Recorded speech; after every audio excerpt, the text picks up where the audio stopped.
Hello, everyone, and welcome to clearly a very special episode of Odd Shaped Panel. Let us know if you can hear us all right and see us all right in the chat. And while we're doing that, I'm going to do a quick shout out to everyone I see here. I see Cal, I see Delisha, I see Tommy Z, I see my computer freezing up, I see Joe, I see not that Joe, although I do see him. He's right there. I see Billy. I see Corey. Hello, hello. Nolan, hi. Eric Ossemacher, nice to see you. Nolan, I said. All right, I think I got. Oh, Morgan, of course, who is up next for our calls. And that is everyone so far. So far. Can they see us and hear us? I can see us. I think Kimber also said Dub was in there somewhere. Mac, hello. Janine, hi.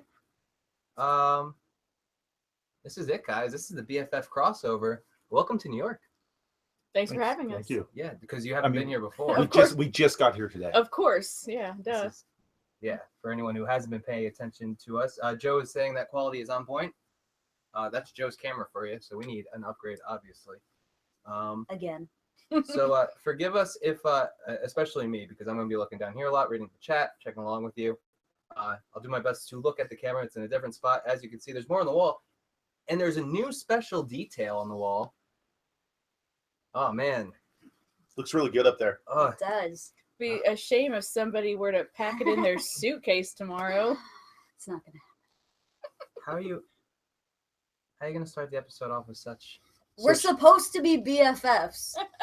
All right, guys. Well, there's obviously That's actually been a perfect segue miscommunication. to the first question. Yeah, we'll get to that. Yeah, we should get probably right into it because we have a lot of people in here, and that's always great.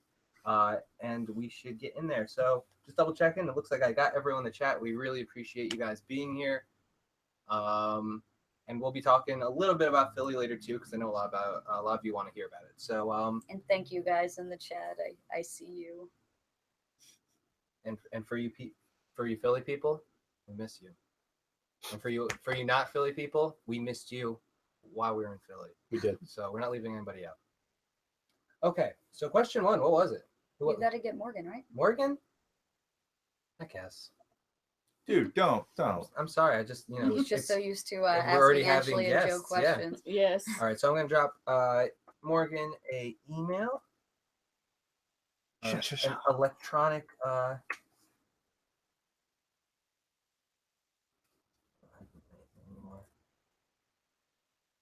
freaking out, guys.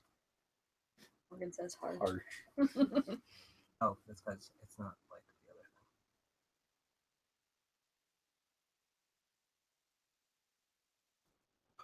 Purple Dragon? That's not Morgan. Right? It is a dragon type of the nation of Cormier in the Forgotten Realms, though.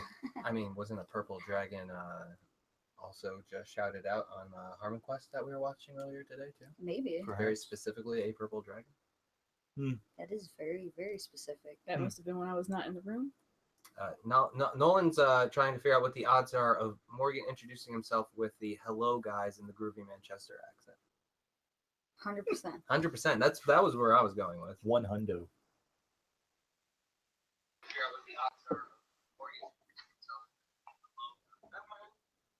Hi, Morgan. Morgan? Oh! He's dancing. I'm going to say that, Nolan, you were wrong. He opened with a dance. Oh! How's it going, buddy? I'm okay. Okay's good. I'm good. I'm just liking seeing this whole big 4 people. I just like it. It warms my heart, guys. It's a little overwhelming to be here. Thanks. Like lack of humidity, man. Yeah, we're so used to just seeing the show from our house and, being, active viewers in the chat. It's a little weird, but it's fun. Good times. Yeah. Not socially awkward at all. You ready for I hope not. You ready for the first question, Morgan? Shoot. Sure. So TJ Dex asked us what it was the best transition from rivals or enemies to best friends in TV or film. And Nolan asked if comic books count. Sure. Why not? Rivals to enemies. I mean, rivals to enemies. Rivals to best friends. First one that really jumps out, I don't know why, is Rocky and Apollo. It's a good one. Yeah. Because they go from seriously, like, you know, because of course Apollo is especially in Rocky 1 at least, the big sort of cocky, yeah, we're doing this, I'm going to take on this chump and I'm going to, you know, destroy him. By Rocky 3, you know, they're homosexually hugging in the sea. It's quite a big change over the course of like 2 films. And of course, that's why Rocky and Apollo, it changes like that and it's beautiful. And then when, of course, Apollo dies in the start of Rocky 4, you know, you'd have never had that if they were, you know, if they were still as they were in the earlier ones, best friends at the end. Very cool, yeah. I mean, yeah, everyone's agreeing with you in the chat. Very good choice. But spoilers for Rocky 4. Come on. Rocky 4 came out in 1987. I'm not being funny, right? I was too busy being born, Morgan. I was 4. If you have not seen Rocky 4 at this point, you do not want to see Rocky 4. I haven't seen Rocky 4. That's a lie, Joe. No, it's not. That's why we have our shows. We haven't seen anything. So usually we all do, me and Tom both do our answers with the first caller, but because there's 4 of us, 2 of us are going to give our answers with the lovely Morgan, and then the other 2 will give their answers with the next caller, who is going to be Nolan, right? Mhm. So Ashley, what's your answer for this question? I gotta remember what I wrote down earlier. Kimber's got it for I'm you. so smart. SMRT. You guys.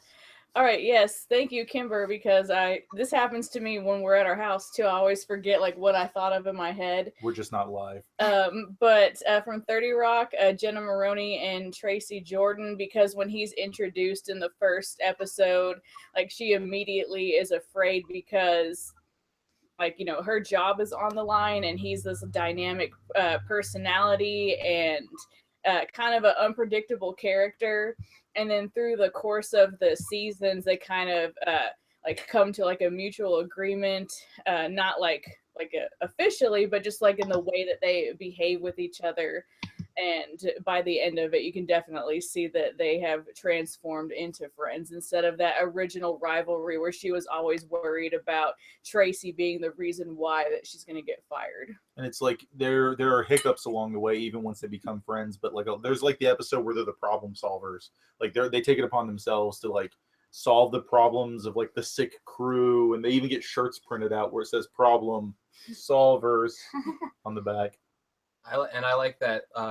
Like Liz originally tried to get them to become friends so it would be less of a headache for her, but I feel like it only got worse for Liz. So much worse. Definitely. And she even names her 2 children after them. No, they were that way. Oh, they were that They way were already? Jenna- Okay, Jenna I couldn't and Tracy. remember. That's funny. But yeah. Nice. I chose Legolas and Gimli from the Lord of the Rings trilogy. In that setting, there's kind of like a racism thing between dwarves and elves. So the second these 2 see each other, it's kind of like an aggressive thing, particularly from Gimli's side. He's a little less chill about it. Like he even kind of joins the Fellowship to prevent Legolas from doing any funny business, in his opinion. Hogging all the glory. Yes, and also hogging all the glory. But by the end, of course, we know that they are the best of friends, probably the closest in the group, second to Sam and Frodo. Yeah. And, well, Merry and Pippin too. Yeah, But I they're would say definitely, so. like, their friendship rivals any of those. They totally have each other's back. best relationship is Gandalf and the Hawks, because the Hawks show up in a They're clutch moment. eagles. They're eagles, first of all. Oh, sorry, they looked far away, so they look smaller. We can also agree that they're way too big to be either of those things realistically. I mean, are they really going to go out into like a pub in Hobbiton with the the Eagles and Gandalf and have a brew? I don't No, think they're so. smoking out back. Gandalf. Yeah, with his pipe weed. Yes. One of my favorite parts of the books, and also it's referenced in the movies, but not nearly as much, is the game that Legolas and Gimli have going the entire time after they become buddies, where they're counting, like competing who can get the most kills. They did that at least, I think, in Helm's Deep. Yes. Which And was it's so great. funny, and it's like an ongoing joke, and I'm a big fan of that and their friendship. So that's my pick. What do you think, Morgan? Were they good? Yeah, absolutely. I think this is basically just Ashley telling me to watch 30 Rock. You really should. It's an excellent show. Yeah, of course, Legolas and Gimli. Huge one, for obvious reasons, like you said. Cool. Well, our second question is, what is your favorite group of friends from pop culture?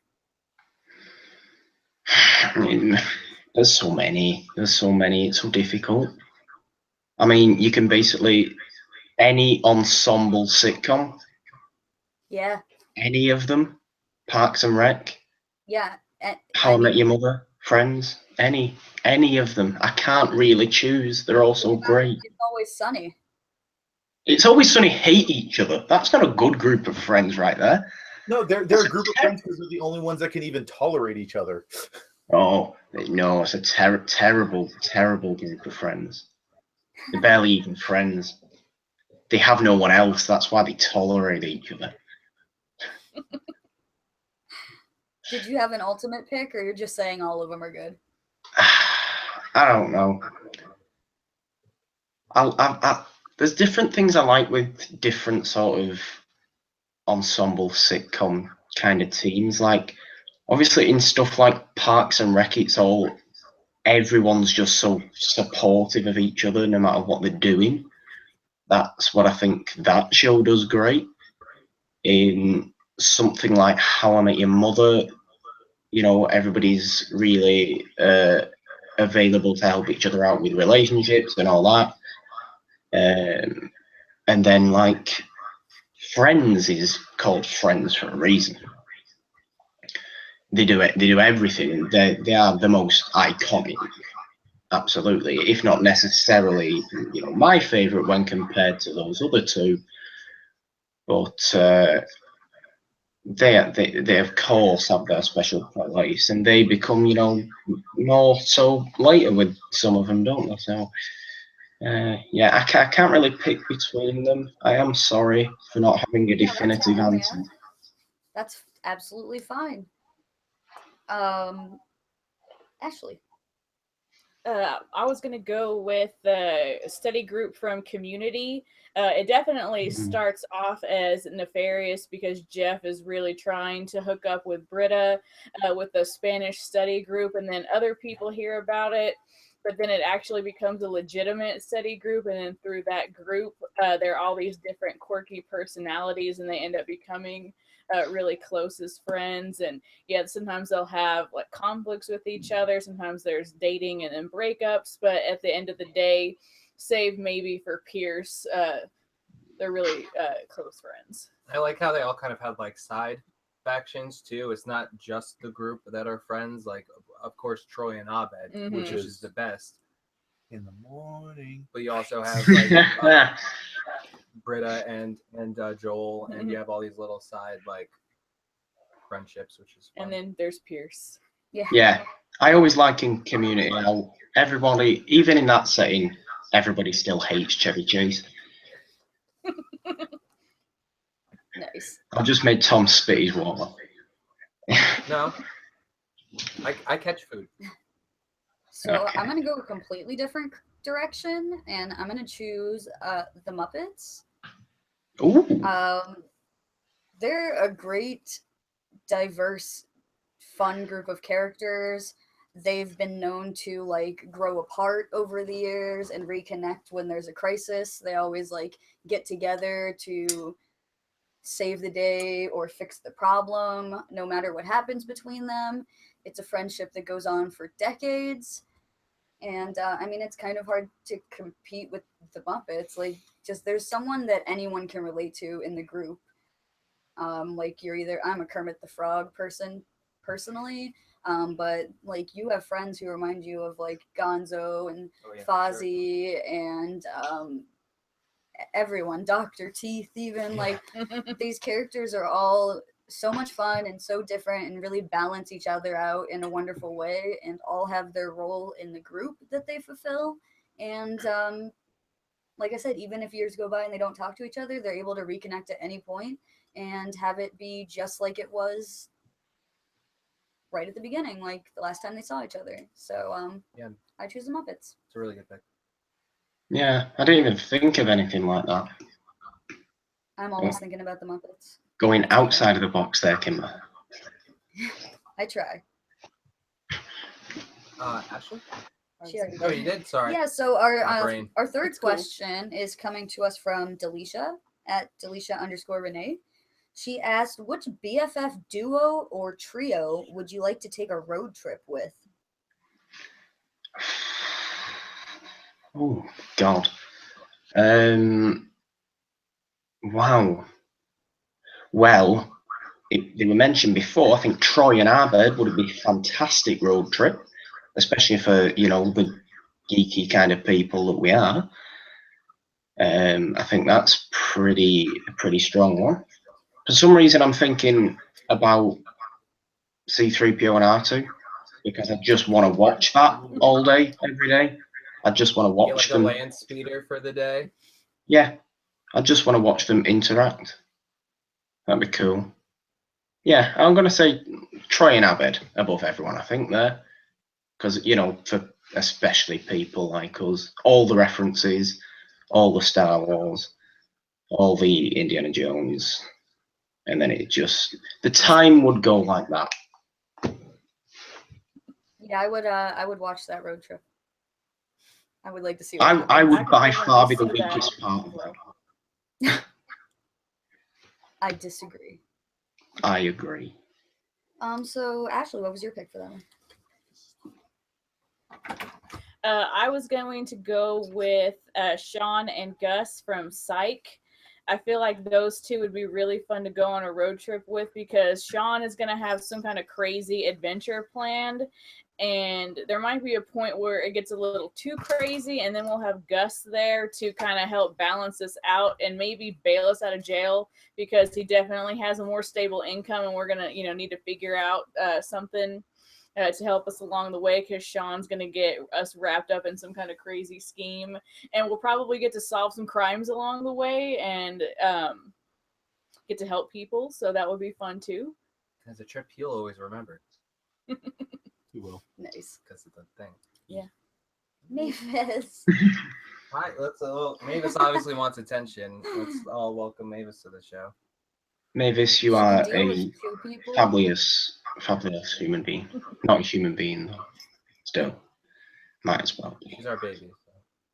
Yeah, but she can deal with two people not paying attention to her, but four is pushing it. So, yeah, I'm gonna pick who I think are the perfect people to take a road trip in because that's kind of what their show is about. And I'm gonna go with Dean and Sam Winchester and Castiel from Supernatural. First of all, they come with the sweetest car. I know that because me and Tom and Raul got into that car at Wizard World Philly this weekend. There are pictures. How you like them apples, Tom? And yeah, their show is kind of a road trip show. They would know how to get everywhere. They would know where places that are good to eat and hang out are because they've frequented so many places. If the shit goes down, I'm covered. And I mean, like, it's an Angel and Dean and Sam Winchester, and I don't really know what else to say because that's a mic drop. You also, I do want to say one thing. Anyone who's a guest in that car ends up dead. yeah. like most of the time. But the ride will be awesome. Cass is there. He can revive me. What season? Revive me season. That's what won. Any of the So ones. so, where's Bobby? We'd probably get to see him. That's another bonus. Also, epic Um, soundtrack in the ride in the car. Mm. So that's where I'm going with it. Happy haters. It's not a bad pick, but I was thinking about it, and it's like, oh, who was the last one I liked who hung out with them? Oh, so and so, because I don't want to ruin it for anyone. But yeah, but still, fun ride regardless. Fun ride. I would almost be like worth it. You know what I mean? To actually see some cool stuff. Yeah, that's my pick. You just Sorry, got punched by Boba Fett. I did. My shoulder will never be the same again. All right, so we got one more question for you today, and that is coming to us from Austin at Weird1. And he asked, what's the best romantic couple who started out as BFFs? Other than Ashley and Joe. Sure. Well, obviously, Ashley and Joe.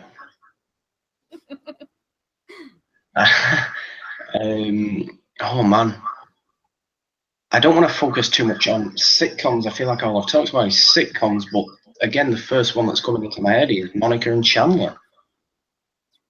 Monica and Chandler? Yeah, it's by far the best relationship on Friends, anyway. And that the whole proposal episode still makes me tear up a bit whenever that's on. That's nice. I always liked Chandler for obvious reasons. He's a slightly depressed, kind of snarky guy like me, and the fact that he can find love puts hope in the hearts of us all. Maybe not me though. So yeah, that got real. That got real. That got real. That's heavy, man. Ashley, what was your pick? Let's lighten it up. Yes. I went with Kimmy Schmidt and Dong Wen from Unbreakable Kimmy Schmidt because even though their romance is very short-lived, they do start out as friends. He's very clear with her that like he has certain boundaries that he can't cross with a friend, but you can clearly see that on his side, like he's really in love with her. He makes her that bike for her birthday, and he comes over hours early to help her with the party setup, but her actual boyfriend doesn't even like show up at all until like way later, and Kimmy is just so oblivious with oh, Dong, thank goodness you're here. Here, fold all my laundry. It's my, underwear. And he's like, okay. And Titus is picking up the signals. I just, when you were talking about the boyfriend being late, I just remembered why he was late, and it was because there's a dolphin dying in the road. It's hilarious. No, he That's delivered late. one. Oh, he That's delivered? He had Oh a my God. apology dolphin. Oh, because apology She Yeah. kicked him in the dolphin. face.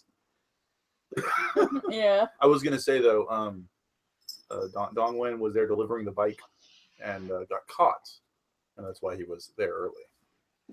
But when he Yeah. showed up with ice, he showed up with way more ice. But though. he still wanted to like help her and such, and then he brings her this like chunk of ice that fell off of An air conditioner. an air conditioning unit. Then her actual boyfriend brings these like 4 cubes of 4 or 5 cubes. artisanal ice, and Dawn gets upset when the other guy claims all of the presents were his, and because he didn't even buy her the presents, his assistants did, and then like their relationship is complicated by the fact that Kimmy had to go back to her hometown to participate in the trial, but then he had to get married so that he could stay in the country, and there's a lot of drama in their relationship. But in my heart, like they will always be the OTP of that show. I hope they bring him back somehow. Nice. Oh, I'm sure Can't they believe you can. used that term. So It's accurate. I'm also gonna pick a doomed OTP, and I'm gonna go with Barney Stinson and Robin Scherbatsky. Mm. I think that they are an excellent example of a couple who were legitimately best friends, and turned into a romantic couple all the way up until getting married. And that's Barney Stinson marrying someone. I think this is the only time in his life where he really cared enough about a woman to really fight for her and have them break up and make up, and they really just understood each other as people because they did have such a strong relationship as friends before getting together. And I really do think it's a shame that the show teased us with them because I was a big time fan. I'm a Swarkles is what they call it. I was a Swarkles shipper, and Is the that last Swarmy season and it's Sparkles? Swarly and Robin Oh Sparkles. my god. But the whole last season was kind of a tease because it was about like their wedding, and then like last minute they like split them up for no reason, and it was heart wrenching to me. And I hated everything about the way that show ended, and in a large part to them teasing me about the Barney and Robin stuff. I was really invested in that couple. I thought they were great together. It's a shame that they did what they did, but that's my choice. I thought we were trying to make things more like lighthearted. Wasn't that the whole? No, They that all are- crashed they're- and burned when you rang me in. When you put the B in front of the F, things get a little more real. Yeah, like That is true. they had great moments, Barney and Robin. Like their proposal was one of the best Yeah. proposals ever on a show. I loved what he did for her for their engagement party and stuff, like the switcheroo he did with like getting them arrested and teasing her that he was gonna do like a laser tag Yeah, thing. oh And, my god. like they were just a great couple, and it was really entertaining to watch. And it's a shame that it didn't finish like that. To be Yeah, like that forever. I agree with that one because I really did love How I Met Your Mother when it was on. Again, say what you will about the ending, but it did kind of let pretty much everybody down because they didn't follow through with that with those two who did become such a loved couple. And like you said, that proposal, that's a damn good proposal.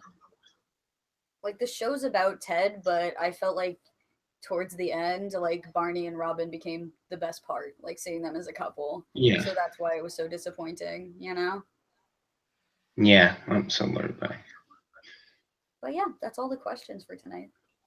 Nice. All right, Morgan. Well, I know you got an episode up, and it's always nice to see you. But do you want to plug anything before you leave? Yeah, new horror house for some reason went up today rather than yesterday. Sorry about that one. But yeah, recapping a horror festival I went to in Manchester last week, and reading a bit of Edgar Allan Poe as well in my overly dramatic voice, which is always fun. So yeah, go and check that out if you haven't done. And follow me on Twitter at The Purple Dom or at Horror House Pod for the podcast. Thanks, guys. Thank you, buddy. Take it easy, Morgan. We'll see you soon. Love you guys. Bye. Bye.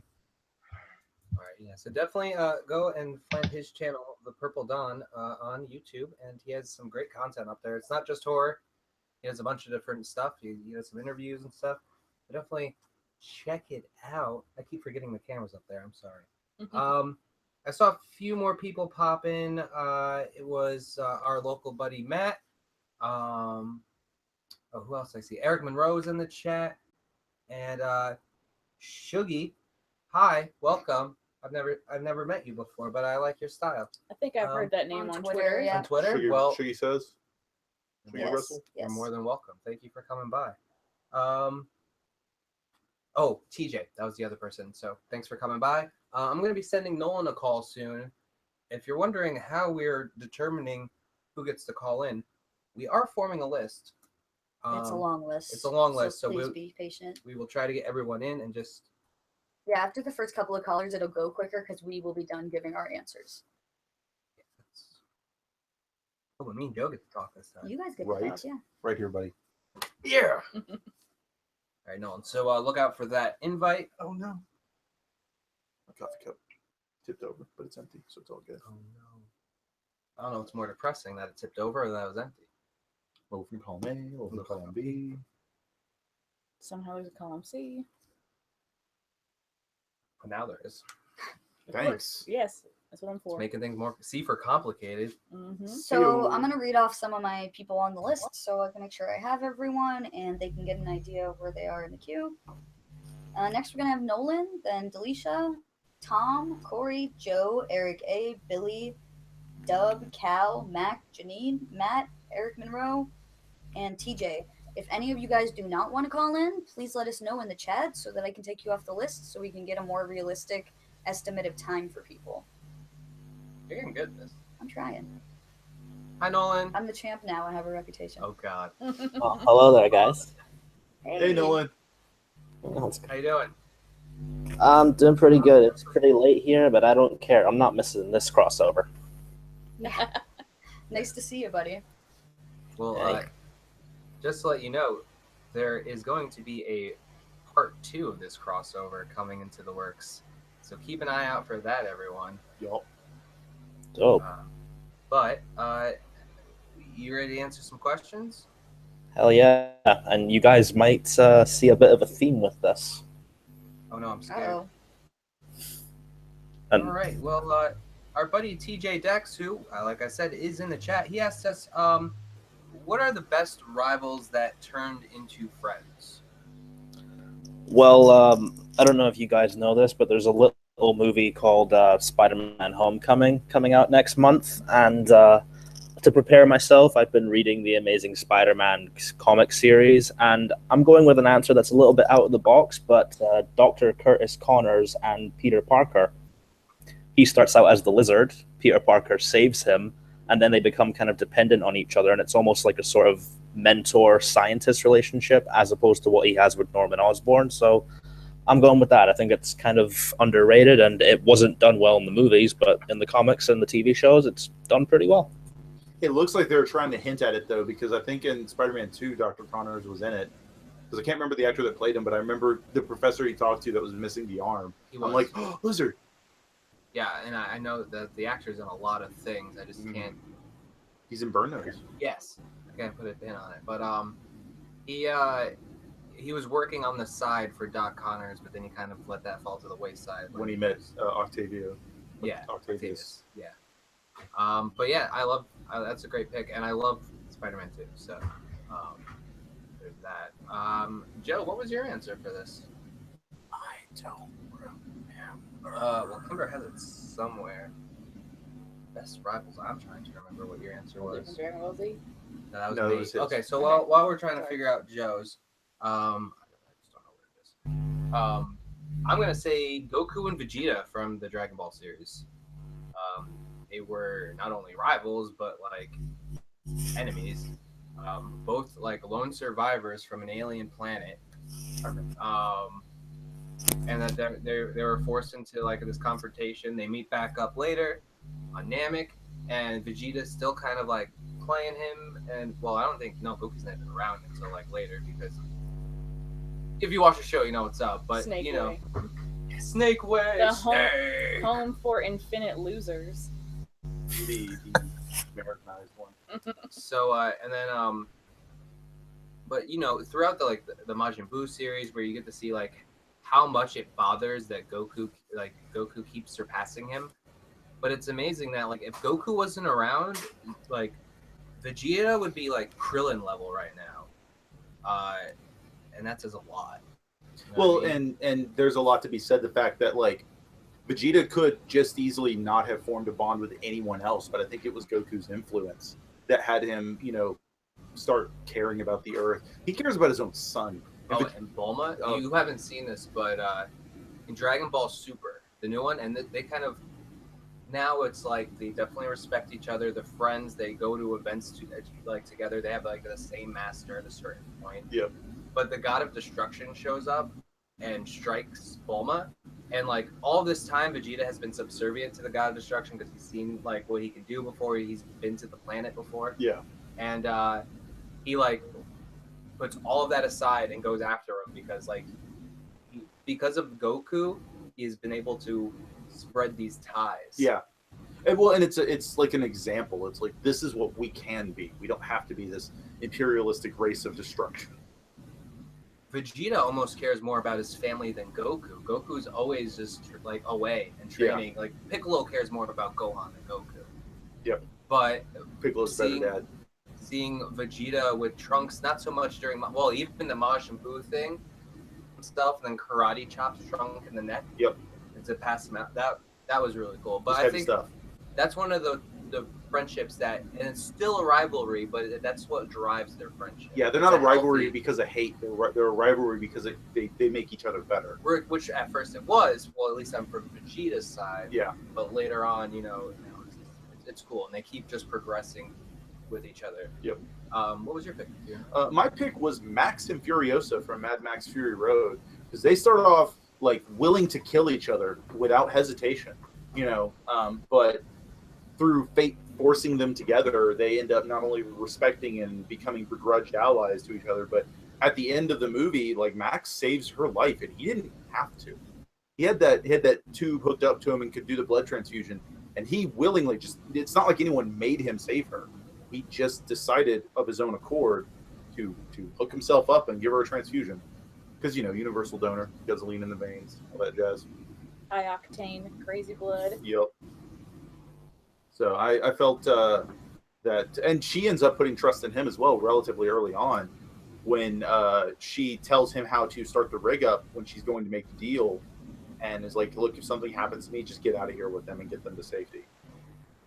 And then she puts her trust in him again when he's the one, when he comes up with the idea of going back and taking the Citadel. Cool. Sure. I don't know. Do you disagree, Nolan? No, I wouldn't have thought of Mad Max or the Goku one because I don't watch anime, so now I've got a reason to, and Mad Max never crossed my mind, so that's a pretty good pick. So, yeah. Cool. So I think we're on to question 2 now. Yeah, the second question was, what do you think's the best group of friends in pop culture? Well, I'm going to go with an iconic one again, but they don't necessarily start out as friends. Breakfast Club. Because that movie is very special for a couple reasons, but it has 5 characters who shouldn't get along with each other that are all like a different kind of archetype, and they have a single characteristic that you know them from the movie, and through this journey, they all become really fully fleshed out characters. And that's really rare to do, especially in a coming-of-age story. And you can tell, even if they didn't remain friends after the events of the movie, there was a moment that they all felt like friends. And I can rewatch that movie any day, and it never gets old. Yeah, good choice, man. Yeah, Totally. I definitely think that, having the experience of working in a high school, they probably would not really be publicly friends at the end of the movie. And Anthony Michael Hall's character, the nerd archetype, definitely brings that up. Like, on Monday, are we even going to Like look at each look other. And so because friend dynamics in schools are so weird. Like, oh, you can't be friends with this person in front of this person, and it's just all that high school drama that goes away after you graduate and you get older. But yeah, I think they would probably secretly be friends on the weekend, but they probably at school would have to save face with their different cliques. Yeah, just for survival purposes. But you really get the feeling, though, also having been out of high school and not really talked to many people that we went to high school with since, I really get the feeling that that group of friends would stay in touch. Like they know enough about each other to look at each other as full-on adults. And I feel like it's more of a thing that maybe they're at the end of their like high school years. that's You true. know I what think mean? most So of them were seniors. it's not like the end of the world if they do risk their popularity, but even if they do, it's kind of that thing where it's like, I think in 10 years when they're all on their like they don't have social media, obviously, but if this was now, in 10 years, they're going to remember that experience and they're going to reach out to those people. Yep. So it may not have forged a friendship directly right after the events, but I think it'll definitely forge one in the future. Yeah. Did you want to go for this one? You want to know what your answer was? Yeah. So, mine was the Guardians of the Galaxy, because by the end of it, they're even more than just best friends. They're a family, and it's this weird unconventional family, but they make each other better. Like Drax seems like a more emotional and friendly person because of his interactions with the rest of the team, and Gamora can open up, and Star-Lord can feel like he can actually form bonds with people, and Rocket has a home and people that care about him for more than just money, and Groot has 4 parents basically, at that point. But yeah, it's a fantastic family that there are at the end of the day also best friends. Yeah, that's an awesome choice. And again, like really diverse, and everybody's fits into their role and works together well. Yep. Yeah. It's like a bunch of misfits that have been combined together, and like, look, we didn't have a place separately, but when we come together, like, we can do some amazing things. They have stuff in common with the Muppets. There's the green one. There's a furry one. There's a lot of furry. There's ones in one the that Muppets. can't really talk well. There you go. First, I would like to say, hi, Raul! And second, my answer is the Teen Titans. Now, as far as the original series Teen Titans go, I like that because it's a little meta and it makes me laugh because it's silly. But I'm talking about the series I grew up with, which was the Cartoon Network Teen Titans series. The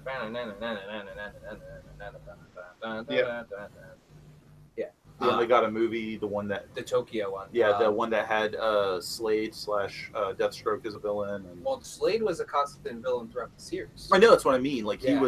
that was my introduction to that character. But Me too. still, Me too. But just besides having a cool rogues gallery for some kids, you know what I mean? You had some Dr. Light, you had some Mad Mod in there. Thunder and Lightning. You got to see this like relationships like right away. Like Cyborg and Beast Boy are they're the bro. Troy and Abed of the group. They're like the bros. JT and They're Berg definitely for sure. And at the same time, you have like Raven in there, who is kind of an outcast, but is loved by everyone in the group. And you can see that when all this stuff with Trigon happens. And I don't know. And even Starfire and Robin, they're such good friends that it leads them to a relationship that's not really explored, but at least acknowledged. It's unspoken. Don't bring that up. Yeah. So that's my pick. I just found a little hole here. It's really that's my pick. Teen Titans. I think they're a really big group together, and they're a great team, which is important. Totally. Teamwork is important. Yeah, for sure. So our third question, Delisha asked, which BFF duo or trio would you like to take a road trip with? Okay, well, this is a very personal pick, and I don't know what kind of stuff that we'd get into if I went with this trio, but them and growing up with them, that we'd always have a really great adventure. So I went with Harry Potter, Ron Weasley, and Hermione Granger. And they have a flying car. Do you have reasons? Just because I don't know what I'm going to get into with them, and there's going to be some magic, there's going to be some hippogriffs, and there's going to be a really fun adventure, and we might even stop some evil wizards at the end. Nice. So you're getting killed, much like me. Yeah, that's what I'm saying. Or you could die. We kind of see like the proto version of that in the Deathly Hallows, because even though they don't have transportation, like their adventure is kind of like, like has a lot of elements of a road trip where you're like, traveling and having to stop, and then like things happen. Yeah, for sure. Except obviously with, deadly stakes. So hopefully the stakes would not be so deadly for you. I know spells. I can handle myself with those guys. That's always good. What about you, Joe? So this is one I don't need to remember a reminder from the list because I remember this one vividly. I'm going to choose Hawk and Varric Tethris from Dragon Age 2. Hawk is kind of an everyman. It's the generic character type, but that there is a consistency between Dragon Age 1 or 2 and 3, and it's that Hawk and Varric are just like the bestest of friends. You can really piss off your party members and your comrades, and 90% of them can turn on you, but nothing you do can make Varric your enemy in that game. Varric himself is a storyteller, smuggler, all-around Renaissance rogue, so to speak, and a master marksman, as well as ends up being the ruler of a city. So, he's got some political clout as well. So he could be super entertaining on a road trip. And Hawk is the champion of Kirkwall. So whether he's a mage, rogue, or warrior, he can handle almost anything thrown at him, including the military leader of an entire army of warriors, like a warrior race. People breed themselves to be warriors from youth. So whatever shenanigans I get into, he's got this handled. And Barrick supports him and backs him up, and then can also make sure we get the most for our road trip, whether it's an entertaining story or selling the loot so we can get more gas to get down the road. It's good. I like it. I haven't played the game, but wait. Is that one of the games? Oh, Joe donated a few games to my collection, so I get to play that now. Now I get to meet those characters. I'm excited. Dragon Age 2 is the one that I feel is underappreciated. It's one of my favorites for the PS3 generation of video games. Yeah. I mean, their road trip's not going to be as epic as our road trip this weekend, though. That's the thing. I already had the best BFF trio road trip with these three. I mean, they have dragons, though. Yeah, but we don't talk about that kidnapping, huh? Yeah, how do we want to acknowledge, Joe, that you kidnapped What are you talking me? about, Tom? I'm sorry. Maybe you should give your answer, Tom. Look at the episode. They're on the past. Nolan, did you see any of that? Why are you looking up there, Tom? Of the kidnapping, yeah, I tried to call the cops, but they weren't picking up. So sorry, buddy. You didn't take. I think that's a farce. But do we have another question? Well, you didn't haven't say your given an answer yet. Wait. Road trip? Oh, okay. My bad. Sorry. So my answer is, I mean, even if it was horseback, that'd be cool. But I'm imagining them in the car with me, sunglasses, some sweet ass tunes, and if there's not tunes, if the radio's broken, one of them's gonna sing. It's not Raoul. It is Tyrion, Bronn, and Podrick from Game of Thrones. I think that would be the most fun. I don't know. We would get into shenanigans. I know that for sure. Bronn's gonna get into some fights. Tyrion's gonna get drunk, and Don't Podrick let him drive then. maybe not get into trouble, but he's definitely gonna stir some attention. So you're not gonna let Tyrion drive, is what you're saying? So No, you're getting and I killed don't know. too, though. That's the thing. We're all getting killed. Everyone who's very adventurous and wants to have but the most fun is getting killed. I'm I'm taking sorry. I'm taking mine out of that universe and putting them into this one. The champion of Kirkwall saved an entire city from demons. Sean and Gus are definitely gonna get us into jail, mostly Sean. We're talking an episode of Psych. You might be the murder victim of that episode. Oh no! Like all of us could die at any time. It's like real life. Except mine has dragons. And Nolan's. Nolan's has dragons. That's it for me. Hi Candace. I'm sure like Eric's gonna want to comment on that when he comes in. Hi, Candace, Raul, Randall, and Bill. You guys have all come in recently, and we haven't said hi. Bill? What Bill? up? Which Bill? Bill from who we met on the trip. Thank you, MST Joe. Cave, right? Yes, MST. Yeah. What up, Bill? Thank you, Joe. I am right. So one last question for you, Nolan, before we get this line going, because it is very long, and I'm going to ask you guys to try to be quick tonight so that we can make time for everybody, because Ashley and Joe are here, and they're attracting people like a magnet. Apparently we are popular. I think it's So- the spectacle.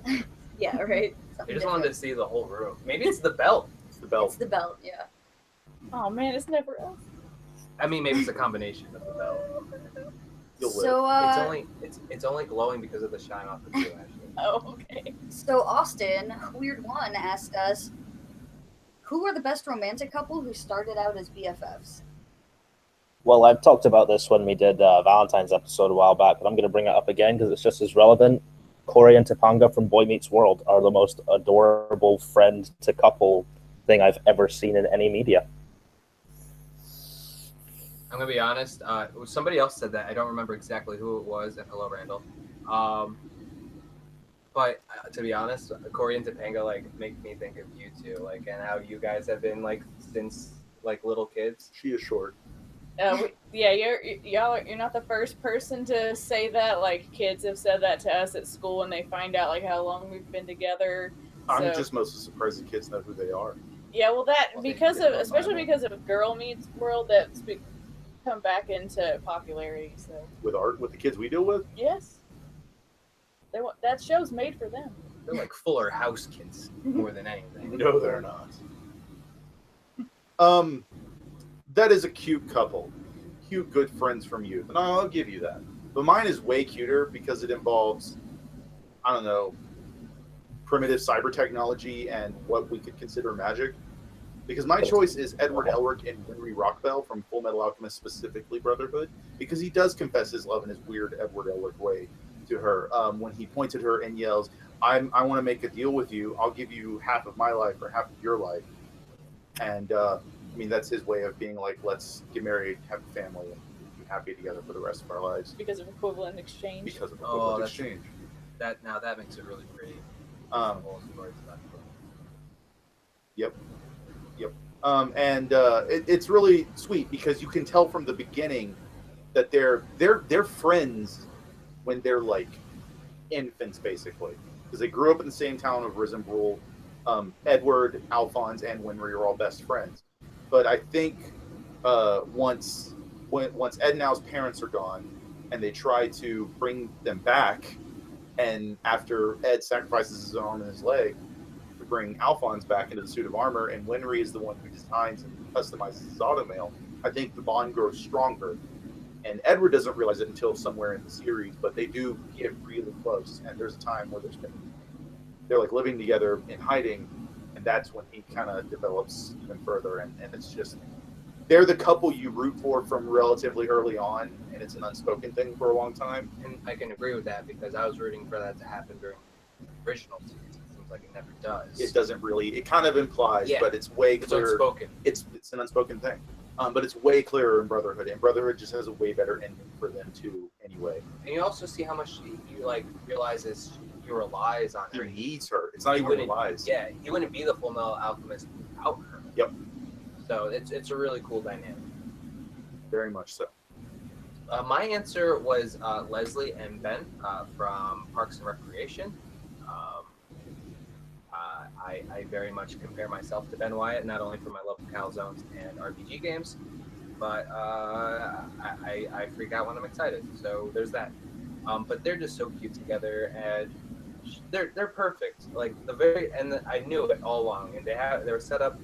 Even they were kind of rivals because there was like the dynamic at the job, but they grew to, especially when he spent his own money to help her with that one park event, and then you start that rolling. I just think it's really good. They're a great couple, and I think they're still best friends even when we see them skip ahead in time later. They're still just best friends. Shout out to Andy and April, also another great choice from that fantastic show. They almost seem like they're best friends who happen to be a couple, but Yeah. they still worked. You know what I mean? Yeah. Totally.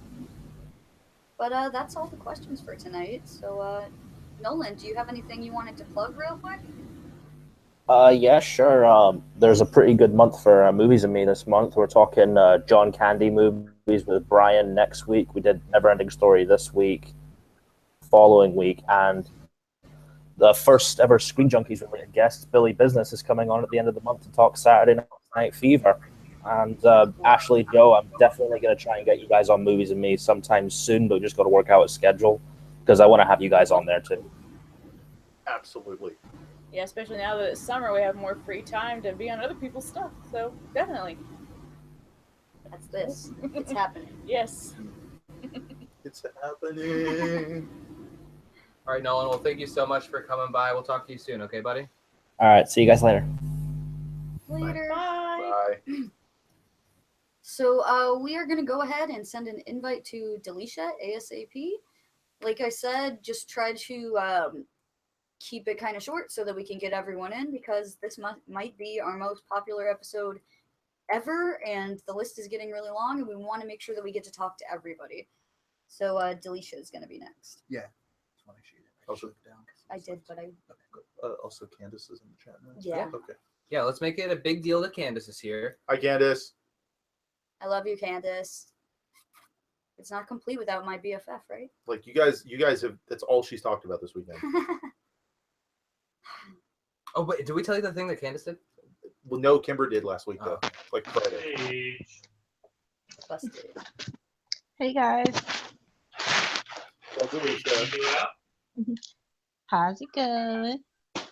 Good. missing you guys. Yeah, she's Oh, on there. I We just miss you. Hey guys too. I got home and then I wanted to just follow all the cars back. Nice. Well, we got some questions for you tonight, and I guess let's just jump right into it. Let's do it. TJ Dex asked us, who are the best rivals turned friends? As usual with these things, my brain just goes blank. So I'm just gonna go to my default show of Law and Order SVU, and I'm gonna go with Detective Stabler and Anthony Anderson's character. I think it was Detective Kevin. Forgot his. I don't remember his last name, but him and Stabler did not get along. For those who do know the show SVU, Stabler is very hot-headed and also very passionate about his job, and them two butt heads a lot, and a lot of they. Sorry, thought I had to sneeze. Didn't come. Uh, uh, there was a multiple episode of them following this one case, and they just kept butting heads a lot. But by the end, they realized that they're both detectives. They're both trying to catch this serial killer who killed this poor girl, and they're on the same team. And actually, they bonded throughout this case and became really good friends by the end of this arc, so to speak. So I'm just gonna go with those two. Awesome, good choice. Who do you think the best group of best friends is? Well, I like to think of Ashe Panel as a pop culture show, so I think we're the best friends in the world. So Aw. I love it. And that's the best answer. Of course. Everyone else's answers will pale in comparison. And I guess for the fictional characters, so to speak, Nolan already said mine, which was the Golden Trio from Harry Potter, because obvious reasons. Everyone knows I'm a big Potter fan, so that's probably and well, surprisingly, it's my only Potter answer. But those three, actually, well, they weren't rivals, but they didn't really get along much as a group in the beginning, and it took them being in danger and realized they would have each other's back, no matter what, to really become friends and solidify that friendship throughout the franchise. And so I think that they would be one of the best groups of friends to either hang out around or to even modelize a friendship after. Yeah, for sure. I mean, I think everyone here would agree that that's an awesome choice, and anybody, can connect with those guys and see why you would think that they're the best group, Mm-hmm. So, next up is your question. So I'm curious to hear what you had in mind when you asked this. We just took an epic road trip. Who is the best BFF duo or trio that you would want to take a road trip with? Well, I don't know if they necessarily be the best, and like some answers, they probably will get me into trouble. I actually did like the Sean and Gus answer because I love Psych so much, and those two, their chemistry, whether their chemistry is fictionalized or not, they just work so well together. But I'm gonna go with an offshoot choice, and that would be Kim Possible and Rufus and Ron from Kim Possible the show, because I think it would just be fun, and we might get to solve international crime along the way, and we stop by and get burritos and nachos. Nice, I like it. It's a al- different one. And also, because that's more of a Disney show, probably wouldn't die. It's true. Deaths on that show. It's so. like, as of right now, yours is the one with the lowest chance. Yeah, it turned into which BFF duo or trio do you want to die with is what the question turned into. Ride or die. Ride or die. I'm ride and die with all you guys did. Aw. Yeah, girl, you know it. All right, so just one more for you tonight. Who do you think is the best couple that started out as best friends? Okay, it's the known answer because everyone said it before me in the chat and just before it was Corey and Topanga. They were one of the first, I think, like couples I like grew up with and didn't think it was gross as I was like getting into that age. It was like one of those good shows that you could model a relationship about. Like no one was like Topanga wasn't like submissive to Corey. They were always equal. Like she was like a smart know-it-all kind of like me, and he still loved her for it. So it was always like a relationship I wanted to like model mine after of being friends with someone before you get into a relationship, and then just your relationship just being a building block or foundation to further your relationship over the years. Yeah, good choice. I also like about their relationship that the writers let it be something that wasn't rushed, like just as a net, because they start out the show like what in like the 6th or 7th grade. They're pretty young, and so they kind of let it develop its course naturally. But then they didn't change her personality after they got together. Like she still was this smart character. If anything, her personality got stronger. Yeah, she was always opinionated, and like she definitely was probably like the more level-headed character, despite like some of like her family background. Because I want to say like her family was kind of like hippies or whatever. They were. But she definitely like brought out the best in Corey. He brought out the best in her, and it was just kind of like a natural progression. Like, of course, these characters are going to get married, because it'd be easy, even though it was kind of a younger person sitcom, to be like, well, we got to shake things up, so let's permanently break them up forever. And they actually like let them, like go off to college, get married, all of those things. I remember one of the most impactful episodes of Boy Meets World was like they did a whole like TGIF in Disney weekend. And they were separated at the time, and they broke up right before going down to Disney World. And I'm like, man, like this sucks. And like Corey's like trying to like woo her back by like she has like another date. She's like diving into a tank with like a big like sign and stuff like that. I would have loved a montage of Corey just sitting in like roller coasters and other rides. I think there was that. Sad. I think it was something like that, and they also had a really impactful Halloween episode because they broke up. Their breakup, I remember almost more than their relationship. Like, of course, because of all those years, I remember the relationship. I remember more about how weird the breakup was and how it impacted the friends around them, and that was an important lesson, I thought. The episode that sticks out to me the most is the prom night episode, because again, it is a family friendly show, but they did toy around with taking their relationship to the next level, and then decided let's not do that. And I thought that was a powerful message for young people to go, you don't have to rush into things. Yep. There's time. And Girl Meets World might not be the greatest thing, but it kind of shows like how them waiting and like that still will lead to what you don't need to rush. They're still a happy couple, which is I think that did not affect their story at all. Yeah, and the whole you don't need to rush almost was the theme of their whole relationship. As you were saying, they didn't get together for a long time. Yeah, I also I was gonna say, I also like out in the show in general, they weren't afraid to tackle real life teenage or young adult issues and bring them to the forefront, and then to show that it doesn't have show the audience different options of what they could do in certain situations throughout the seasons that they did their run. And I was like that. Awesome. Well, that is all the questions for tonight. Did you want to plug anything really quick while we still have you on? Sure.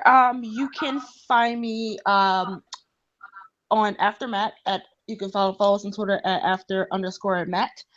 We recap all the WWE pay-per-views. We just had one tonight, right before the show, recapping Extreme Rules from last night, and we'll be on again in 2 weeks recapping SmackDown's pay-per-view for Money in the Bank.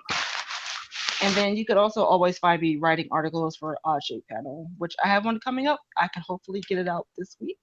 Hopefully, fingers crossed that nothing happens. Yeah, Delisha was telling me the theme for her article. It's interesting. Delisha doesn't concentrate on just one thing. She likes to jump on a that's bunch. cool. So I love that about that. Also, Cal from AfterMat. Oh, what was my segue to that? Well, he's important. Something I'll probably remember later. Oh, he always writes an AfterMat report card on the event as well, which he puts on the blog. Cool. So look forward to that too. But Delisha, thanks as always. It was great seeing you this weekend. Yeah, as I was telling Ashley, I think he reminded myself that was the first time we all met. Yeah. It didn't feel like it though. It just felt like we've all known each other. Yep. And we're glad you had such a nice birthday as well. Thank you. I really appreciate you guys coming down. It really was one of the most awesome birthdays ever, and I can't thank you guys enough. No problem. Definitely tell your boyfriend we said hello. I just became Facebook friends with him today. Same. Oh, cool. Yeah, he was out walking on the stage. Do you want to pop in on this video chat real quick, Joe? And I don't even think you heard me. He was in the bedroom. Well, regardless, we have 3 Joes in this little odd shaped group now. So I know. hashtag Joes United. Oh, there he is. Want to say hi? Hey. All right, guys. Well, we will see you soon, Del. Thank you for coming on. All right, always a pleasure, guys. Have a good night. All Bye. right. Bye.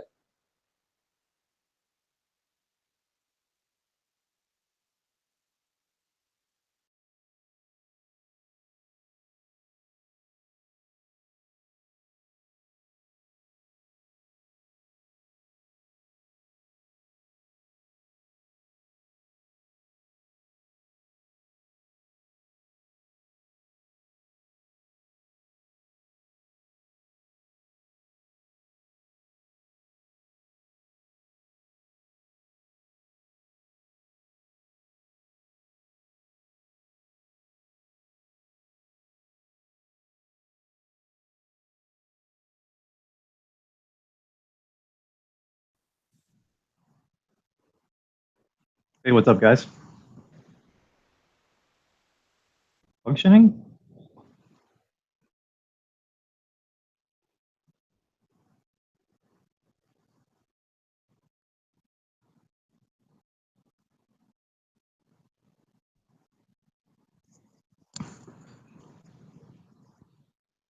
Can you guys hear me?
And skeletons. Your noises? Can you hear us? I hear you. Okay. Yeah, We're awesome. back. Oh, Okay, all we're back. right. Sweet. How's it going, buddy? Not too bad. How you guys doing? How was Philly? It was good. It was a lot of fun. Totes. Hats or Geno's? What was What? that? Hats or Geno's? I assume you guys had a cheesesteak while you were there. Yeah, but we didn't go to Gino's, I don't think. I don't remember where we went. Delisha would know. She's still in the chat. We went to Delisha, whoever would deliver to us as late as we wanted. we had like 12 people to feed or something like that. So Yeah. Fair But, enough. let's get right into these questions because, as I said, this list is insanely long. So our Yeah. first question is coming to us from TJ Dex. He asked, "Who are the best rivals turned friends?"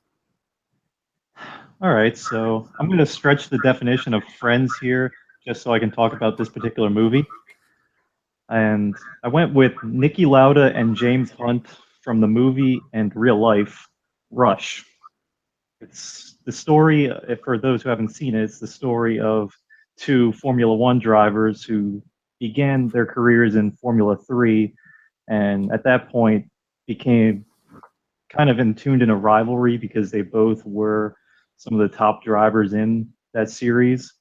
And that went on into Formula One. And throughout the film, you see the progression of those 2 as rivals. And really, the part that I love about it is that it shows the purity of a rivalry, really. In that, sure, sure, you're very competitive against each other. You may curse each other out at some point, but in the end, you have great respect for one another. And at the end, when Nikki does say to James that you helped me, you helped push me, and James basically says that back. That to me is not only the perfect rivalry, but the perfect eventual friendship because the two then bring the best out of each other. Cool.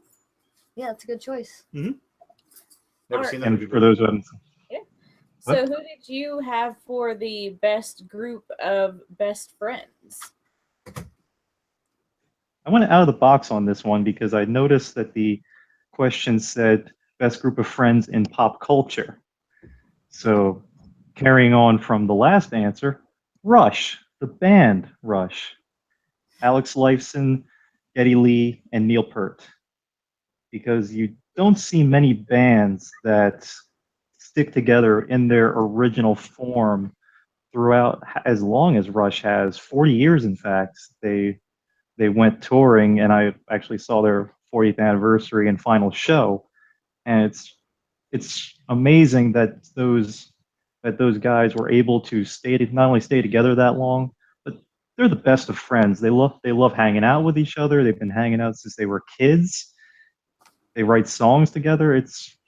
And of course their music is fantastic.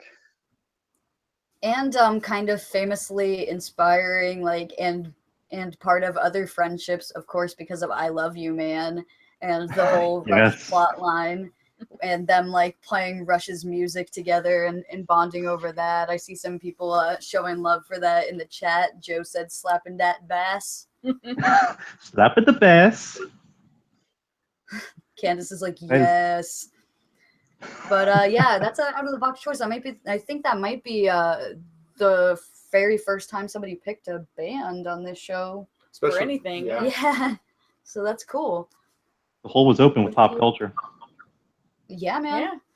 Yeah. Who would you, which BFF duo or trio would you want to take a road trip with? I think anyone who's seen a single tweet from me during TV fights knows the answer to this one. It's Clarkson, Hammond, and May, the Top Gear guys. Because have you seen the kind of trips these guys go on? Uh-oh. Oh, Tom. No. Oh no, he froze. No. Can We are just oh wait. Tom? You froze for a second. Do you Oh, wanna sweet. After the trips these guys go on. All right, I'll just start listing. So these guys go through some of the most beautiful, they went through some of the most beautiful parts of Africa, sloshing through the mud in awesome four-wheel drive cars. They go through, let's see, what have they done? I love their trip East Coast of America. What's that? I love their trip across the south of the United States. The Argentina one? No, where they're in the United States, but they're going across like the southern states and stuff like that. Yes. That's also a great one. They've done the East Coast, south of France several times. I know I'm going to end up in some sort of weird hijinks or challenge. I'm going to probably end up in either a cheap car challenge or driving some sweet supercars through Italy or something. So you're going to have a whole lot of fun. Those three are again best of friends. So you're definitely going to get into some hijinks, and you're going to be around some of the best cars in the world. So it's those guys. Or even if you're around the worst cars, they're a lot of fun. Exactly, because then you'll end up bouncing around in like a Toyota FJ, but you're still having fun. Mm-hmm. Sometimes those worst cars are the ones that make the best stories. I know I've had a couple of bad family road trips in some cars that had seen their better days decades before, and yeah. Well, then you get the stories of weird, sketchy moments. Right. All right, our last question is which best friends see, I'm not as good at the show as Kimber and Tom are because they do it all the time. we're used to editing our show, so I actually think this is the wrong one. The last question is, what is your best BFFs that turned into a romantic couple? there you go. That's why she's the champ. Stop it. For this one, I actually had to think a while on this one, but I love that '70s show. So Eric and Donna, they Cool they one. met when they were kids, and is there any more awesome couple than Eric and Donna in that show? She's a feminist. He's a weak little scrawny man, so it kind of reverses the roles normally, where she's the more masculine one a lot of the time. So it adds an interesting element there, and I really can't say enough about them. It's fair. It's very fair. Yeah, I'm a big fan that he got it engraved on her like engagement ring, or her wedding ring. Oh. Like all my friends know the lowrider. Yes. I always thought that was hysterical, and like he had to like explain to her like why, because she was a bit upset about his choice, and then like he explained his story, and it actually turned out being really sweet. But they know But then each every other. time that was great. And then every time showing it to her friends, they're like, "Oh, is he trying to say you're a slut?" Yeah. Nice. Well, that's the last question for tonight. It was awesome having you on. And did you have anything that you wanted to plug real quick while we have you on? Well, it was awesome being on, and I feel like I've been talking about it for weeks, but I can finally actually give a day and a time. This Sunday at noon, live on my channel that you'll see at the bottom there, we will be having the first episode of Cars and Popcorn with my rival turned friend, Bill Carriola, and a mystery guest who is mystery because none of you will know who he is. But it'll be nice. But do tune in live, because I might try to get someone to call in and play some trivia towards the end. So I'm playing around with the format this week, but I think it'll be real fun. So noon Eastern time, Sunday, June 11th. All right, looking forward to that. That sounds like a fun concept. Yeah. Yeah, we'll definitely be looking out for that. And like I said, I sent you the picture of us rolling in the Chevy Impala. I'm down anytime. You let me know. And the 1987 Dragnet has some cool cars in it, or some not so cool cars. Either way, it would be a fun discussion. That'll definitely be We've fun. got some volunteers. Yeah, I'm getting a lot more suggestions, and I'm working on a schedule. So stay tuned. It's all going to hinge Awesome. upon this. It'll all hinge upon this first episode not sucking. All right, man. Well, we will see you soon, hopefully. And thanks for coming on. All right, thanks, guys. Corey is going to be next. All right. After Corey, we're going to have Joe, Eric A, if he's still around, and Billy. So, again, if you're on the list and you do not want to call in tonight, and I think I pretty much have everybody in the chat on the list, then just let me know in the chat so that I can remove you from the list so that we can have a better estimate of time for everybody. Kimber, I'm already here. The other Joe. Right. The other Joe. Hashtag too many Joes. Lest we forget. There's never too many Joes. I just sent Corey an invite. Very cool. I'm wet. You're what? It's raining outside, guys. I was say phrasing. It's freezing outside? It's freezing outside. Brr. It's freezing. And thanks so much for showing up tonight. I see a lot of you guys out there in the chat. We appreciate it, and we're glad that we can do this cool special event because our Nito friends are here. So Huzzah! The party continues. Woohoo! I don't think I've ever been called Nito before. You're Nito. We say it all the time. Nito mosquito. I don't think that's going to become a thing. Not up here. Okay, Corey's calling in now. Just waiting for some pictures to show up. I see that Eric A is asking where he should send you that email. You can send it to me on Twitter. Just DM me, OddShape Panel. Hey Corey, how's it going? Hello, can you all hear me? We can. Yep. Good. because I'm not seeing you guys. You're not seeing us? Can no one see us? Because I did see that on the other monitor, but I don't know why the camera isn't. I'm seeing this every once in a while. Every Like- once in a while. It's because I broke the camera. You didn't break the camera. Oh, there you are. Okay. Okay, we're trying, guys. Bear with us. Anyway, how's it going, buddy? So how you guys doing? We're good. Tired, but good. Hi, Ashley. Hi, Hello, Joe. how are you doing? Hi, Kimber. Hi, everybody. So, first question, TJ Dex asks us, best rivals turned friends. Well, anybody who knows me knows that this is going to have to come up. So I got to go with Londo and Jakar from Babylon 5. Those two start out as kind of silly enemies, and then they become like really, really bad enemies. And then they've been enemies for so long that they just kind of become friends. There's a line in Babylon 5 that I love that sums up their friendship. At one point, Londo goes, "Yeah, me and Jakar are developing this weird sort of relationship. Sometimes I find I kind of enjoy it." They're just absolutely great, and they become the best of friends, and then they have to part because one of them's going to die. Yeah, it's tragic. It's really good though.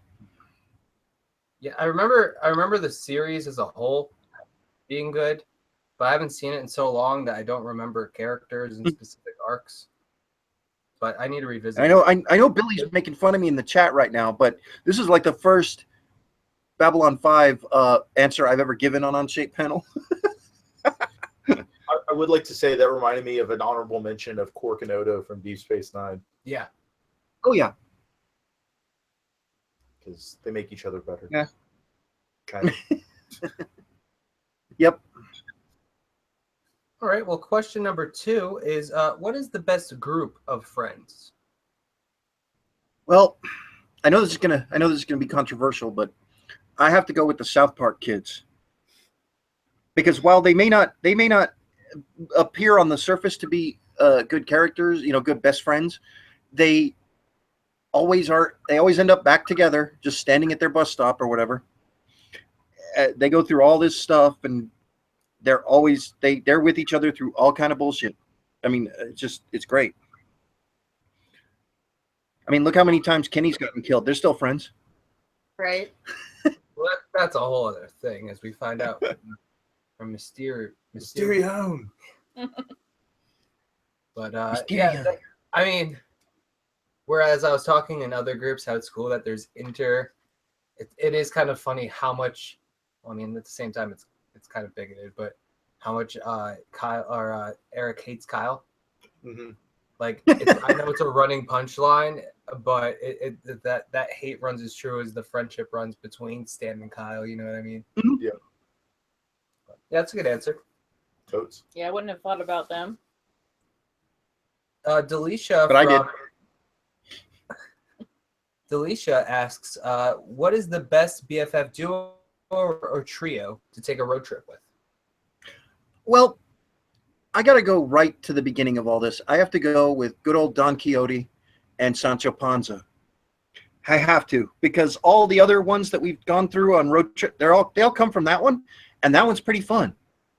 And and I really dig that book, what I've read of it, because I haven't been able to finish it. But they are awesome characters. And they're kind of forgotten today, but if you watch C-3PO and R2-D2, it's a tall, skinny guy with a short, little fat guy. Where do you think that came from? Well, it's actually funny that you say that, because I was just reading today that Terry Gilliam just wrapped on filming his adaptation of Don Quixote that he's been working on for 17 years or something. Oh, I'm in. I'm so in. Yeah, so that sounds like it might be good. My only concern with that is with the more popularity of solar, or I'm sorry, of wind turbines. Are you going to be stopping on the side of the road every 5 minutes? Yeah, Yeah, but there's no risk there. like the things you're gonna have all the adventure without all the risk, because he's seeing these Yeah. these Giants. things as like giants and ogres, and he's gonna attack them, but it's not like they're gonna chunk boulders back at you. You're not wrong. Yeah, He's plus, going to get arrested by some kind of authority figures for attacking the wind power. I'll take a night in jail over death from the Death Eaters. Because in Yeah. the story, like Don Quixote had read so many like romantic adventures that literally like all of the liquid in his brain had dried out, and that's why he thinks he is one of these knights errant, and that Sancho Panza is his apprentice, and he's just kind of going along with him because it's like, well, he's crazy, so someone has to look out for him. I well, I yeah, and the always worst think- you're gonna get is you might get beaten up a little bit, but you're not gonna die. I think I always remember the Saturday morning cartoon Don Quixote and Sancho Panda. Yes. I'd forgotten about that. Nice. All right. So our last question is, what are the best friends who eventually became more than friends? Okay. Yeah. I didn't really care about this question as much because that kind of stuff annoys me. But not you two. I see you there, man. Yeah, us too. But, What the hell? Come on, man. Wait, we're steady. On TV they always do it wrong. Anyway, but I came up with Battlestar Galactica. I loved Apollo and Starbuck. They ended up they didn't stay that way, but they definitely did cross that line and become more than friends, and they were an interesting dysfunctional couple.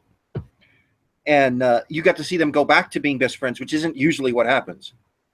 They definitely probably help each other relieve some of the stress of survival. Oh yeah, absolutely. For real. But yeah, so that was my choice, because Yeah, and only because I don't. It took me a second because I thought we were talking about the original series, and I'm like, Apollo and Starbuck. And Pretty progressive for the that's pretty 70s. sick, yeah. But then I realized, yeah, that was cool. No, I'm still lobbying for my Ed and Oswald spinoff from yeah? Gotham, but I don't know how that's working because I haven't watched the last grip of episodes. So, but yeah, that would be my like homosexual version of that. I want those two to have their own spinoff. Hey, See it? we'll make it happen. We'll tweet it, right, Jeff? Yeah, I right. was gonna say, what's this? We'll make it happen. We'll sweet it. Hey, I'm getting my comeuppance for that kidnapping. I chose those words on purpose. Eric, or I'm sorry, Corey, thank you so much for joining us. As a pleasure. It's always a good time to talk to you. Do you want to plug what you got going on over there? Check us out on the Tech Podcast every Saturday on SoundCloud. You can look us up under Alien Body Parts. You can contact us at Tech Podcast 1 on Twitter, and you can contact me at Geometroid on Twitter. I'm getting good at that. Yeah, you're a pro. Well, thank you so much, Corey. We'll talk to you soon. Okay, thanks, man. American Odds tomorrow? Oh hell yeah! All right. we'll see you Shadow and Wednesday almost was my pick. Oh, we're not going up. We're not going up. We're not Go, going go, up. go. Sorry.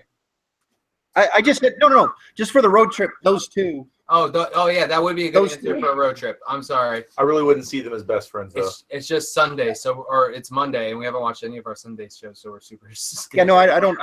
I try not to spoil on the air. You know. Well, we appreciate it, buddy. We'll talk to you soon. Later on, Ace. I really wouldn't consider them best friends. Yeah, right now, no, But or ever possibly. All right. So who do we have up next? Joe. He gave me his email. Not you. I know. He gave me his. I'm doing a email on bit. Twitter. God. It's like you kidnapped comedy. The Oh kidnapped. my gosh. We're good bedfellows. You in comedy?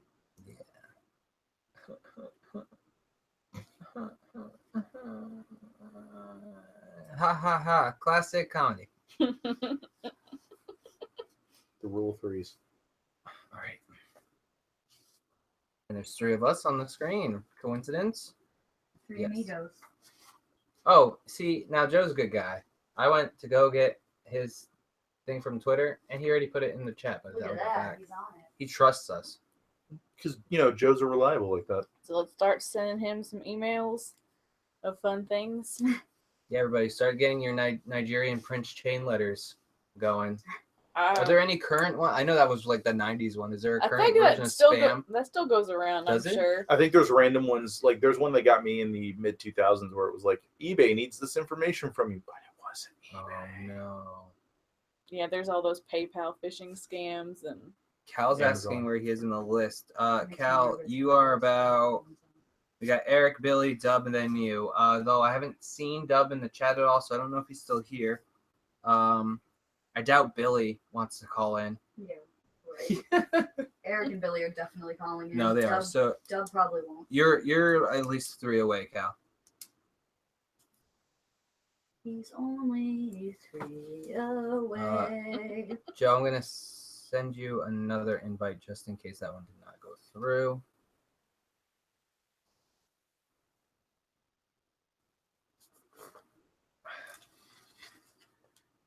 Joe's one of the many people that one of the new people I met who I wasn't really I'd met before. We weren't like super connected. Yeah, but he showed up to the house without food. We thought he was a delivery guy. The tough house. The most unwelcome. He shows up and we're like, you don't have food. We wasted the good surprise on Joe. But we love you, Joe. Yeah, he You're was Joe. nice and you're guy. awesome. Yeah, fun conversations, but it's like, hey guys. Really, everyone on Yeah. the trip was lovely and nice, and it was just a great time. And he spooned with Cal, which was nice. He says he's waiting on the invite. Yeah, It was sent, man. I We sent don't know you what's going on. 2. If you guys have any tips, What are put it in you? the chat. Are you on desktop or I mean, on like a laptop or whatever, or are you on like a mobile device?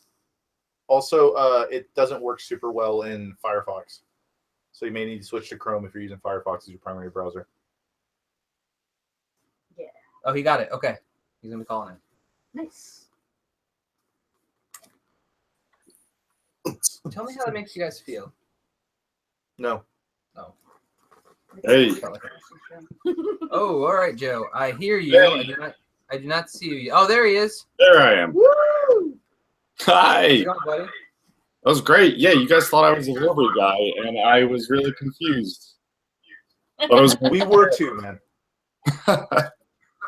We weren't confused. We were disappointed. We But were- it's we were- not your fault. Look, I'd be disappointed too. Con. we were And- expecting food, but we got a friend. There So- you go. Even better, you could eat this for life. All right, man. Well, Soul. we got a long line going. Unfortunately, I know. well, not unfortunately. Unfortunate that we have only a limited amount of time with you. Fortunate that we have everybody with us. So we got a few questions for you. Our buddy TJ Dex. He asked, "Who do you think are the best rivals that became friends?" So I actually thought long and hard about this, and did we just become best friends? Yep, Yes. stepbrothers. Yep. And this I mean, you know what's gonna happen in the movie, but I mean, they start off as the worst of rivals. Brennan not better get in my face because I'll punch that motherfucker. And Balls on it's the drum. hysterical. The movie's great. And Yeah, and then it's great to see how it reminds me of your the Jenna and the Tracy argument. Like, yes, they're finally friends again, but it's only worse for the people around them. yeah. Especially when they go ask the mom and dad, like, can we please make bunk beds? It's like, what? Oh my god. Okay, Look, we sure. have so much more room for activities. And they do such a horrible job making the bunk beds, and it just crashes and burns. It gets so bad that it breaks up their parents. Yeah. But I mean, reunites them later, but still great movie. Yeah, oh, sorry. They create prestige worldwide together, and it's one of the more like you watch it once and you're like, that was funny, and then you keep watching it, and it's so rewatchable and it's so hysterical, and I just love the points you guys made about that. Their friendship breaks up everyone around them, and even ruins Brennan's actual brother's relationship because she has to stay golden. Yeah. Stay golden, pony boy. Yeah. So hey, that was my choice of just like it's such a strange movie, and I'm so happy they never made like a sequel to it because, and it's up there as a great buddy comedy. And that's possibly a theme throughout what my answers are, more buddy comedies than most. So, That's fine. Hey, friends come in all varieties. For sure. So speaking of that, who do you think is the best group of friends? That was also another one. Like the first one that came to my mind was definitely like Friends from the TV show, and yeah, like I want to skip past that. Like we could all talk about Joey, Chandler, Monica, Rachel, and Phoebe, but I'm gonna go with the League, and I think that's just because the whole crew they're not nice to each other, they're dysfunctional, but like that's how groups of friends act, and they shit on each other, they're there, but at the end of the day, they're always around. Even when they kick someone out of the fantasy football league, they're still there. And they're like the worst. They're not It's Always Sunny crew, but they're to that level, and I love it. I mean, even then you introduce like Rafi, and it's like there's that guy you don't want around, but he has to come around because like I like to shit naked, you know? So I just gotta throw this out there. First off, preach. That's amazing. Because that show, I've watched the first like 2 or 3 seasons of that show when it was on Netflix, and I was super excited to see they added more. Yeah. Catch up. But that's like I recognize that with my gaming friends, my regular gaming group, like we will just screw with each other all the time. One of them, when we first started gaming with him, he was super kind of upset when we would make your mom jokes to each other, including him. So we spent one night every phrase making a joke about his mom, and we started making hash marks on one of the character sheets. And by the end of the night, we framed the character sheet with hash marks. It's just like, this guy's mom does this. Well, I mean, you know who would get that? This guy's mom. So Sensitize him to it. That's the idea. Like, we're doing it out of a loving place. You want him to understand that, like, we may casually slip the joke in, and we're not trying to upset him, so we upset him greatly with it in the short term. Yeah. Yeah, I wanted to give a shout out similarly to another group that you kind of remind me of when you were in your description there. The original group on Misfits is kind of like that too. So I just love that show. Shout out. Boom. All right. Yeah. The next question comes from the lovely Delisha, and she asks us, what's the best BFF duo or trio to take a road trip with? Okay. Well, Ashley did use mine with Sean and Gus. We actually talked about this in Philly, and I could really get into that, but on the fly, I did change my answer because I talked just as much about this. So, Sean and Gus, you said everything that needs to be said is you might be the murder victim. That's fine because you might meet Magic Head. But no, I have DVDs for one more, and that would be Harry and Lloyd from Dumb and Dumber. And not because they would be like so much fun. It's that I would love to watch that chaos. And just in 1994, not anywhere else. They forget about, they died after 1994. They went on that one road trip, and that's what I want to go on. I want to go to Aspen. I want to be running at an incredible rate. It looks great. And yeah, but don't you have to deal with the most annoying sound in the world? I was going to do that. I was going to be like, hey, Tom. Yeah, of course I do. I was just going to be like, hey, Tom. You want to hear the most annoying sound in the world? I don't. I'm already over it. Mock. Of course I do. But what I would like to be is a fly in that wall, and not so much the gas man, but just like a third dumb member that's there and that could just the smartest of the dumb members. Because if you're smart or not even you're not gonna be with them. But just even like that with that movie, there's so many little things in there that they talk about and say that are genius. Like when Jim Carrey is just going, They have the Monkees. They're a big influence on the Beatles. Like that's genius because it's so dumb. And I think they had a lot of fun on that road trip, and it is one of the great road trip movies. Totally. Yeah, I wish I had that in my arsenal for. I know. the fight, I don't know right? why I didn't think of that one. I watched that movie every day in 7th grade, for real. I love when he doesn't get that 1 in a million means that there's absolutely no chance ever you're saying that they there's a will get together. Are you saying there's a chance? And some of the best lines are ad-libbed, like Jim Carrey walking out of the bar and seeing the 69 moon landing. Like, that was straight up ad-libbing.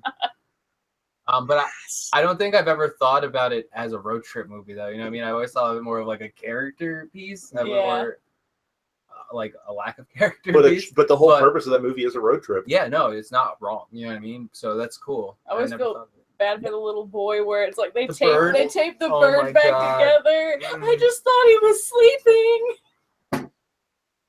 Yeah, Cool. they definitely it's definitely I like it's probably my favorite comedy of all time. It has a lot of personal meaning to it, but it's definitely one of those movies I think is overlooked as being so like dumb, but it when you really watch and you've seen it as many times as I have, it's actually really smartly written, and I just All right, man. Well, we got one more question for you tonight. Who are the best couple that started out as best friends?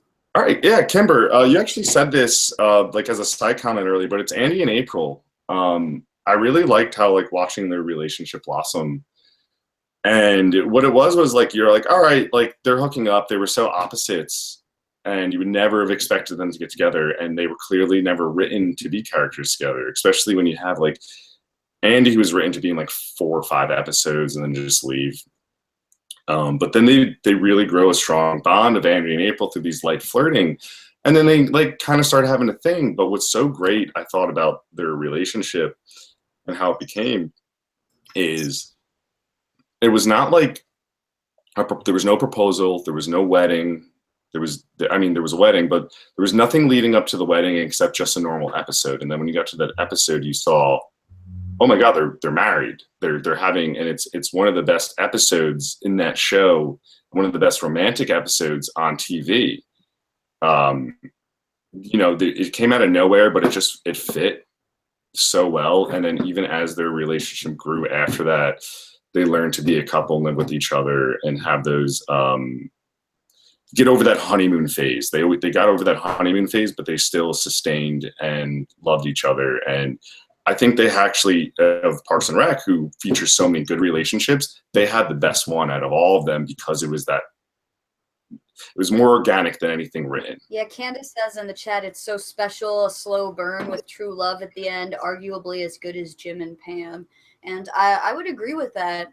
And I kind of liked with Andy and April how, because of how their personalities are, it was a lot about like her realizing that she cared about him a lot and him being oblivious to it because of him being Andy, and her being terrible at expressing her feelings. So you got that nice like slow unraveling of events that led to them being a couple. But like once they became a couple, they got married like instantly, which is totally perfect for them because they're really spontaneous. And it was nice to see like a couple like that last throughout the show and be so great. I think everybody loves them.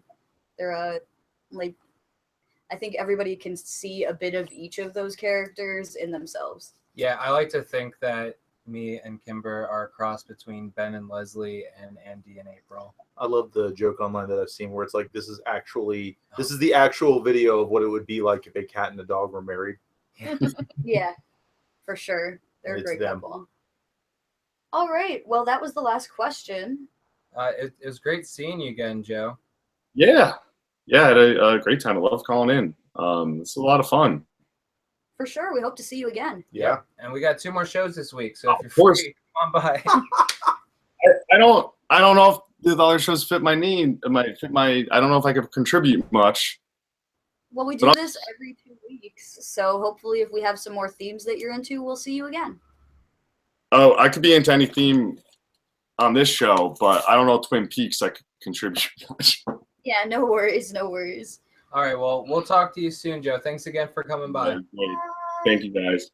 Thank you. Good seeing you again. Yep. Eject. Next up, we are going to have Eric A, followed by Billy, and then Cal, Mac. I know Janine was here. I don't know if she wanted to call in, but Matt is after that, and so on and so forth. Next we have Eric, though, right? Eric A, yeah. Yeah. Because we have 2 Erics. Yep. So many people with duplicate names. Yeah. It's like a high school roster right now. Gotta go by initials. Things are getting crazy up in here. Mhm. Eric, you are still around, right? I haven't seen him in a while. Thought I saw him He was around recently. I would send an invite. Make sure I spell his name right. Yeah, he was here less than 10 minutes ago. Okay, great.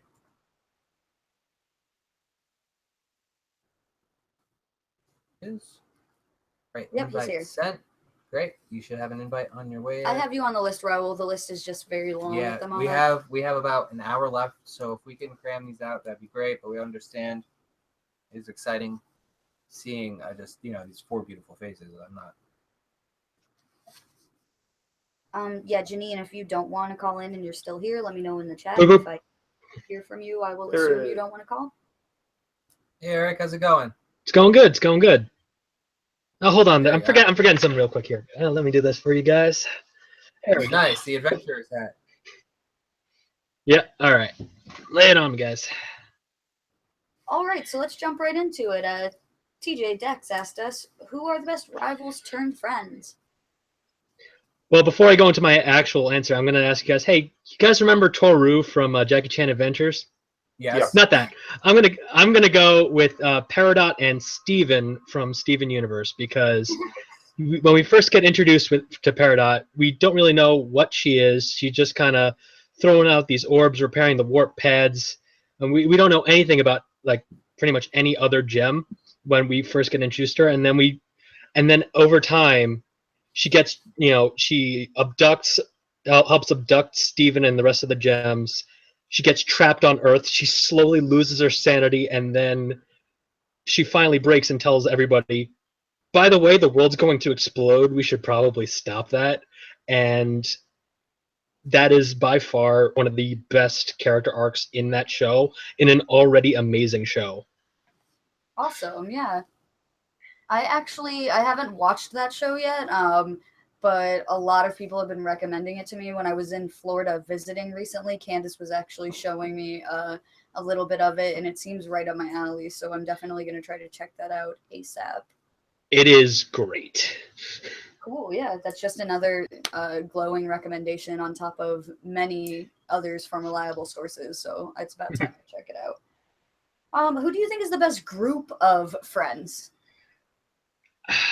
What was I going to say for this? Oh, yeah, I know exactly what I was going to say. I'm going to say Team Avatar is the best group of friends ever, because they each have their own separate, relationship with each other. Like Katara and Sokka are brother and sister, and then you got that whole Katara and Aang thing. You get like the Toph and Aang relationship is way different from the Toph and Sokka relationship, and then eventually you get Zuko coming in, who's also a very good rival / enemy turned ally. Sorry if I spelled anybody else's answer.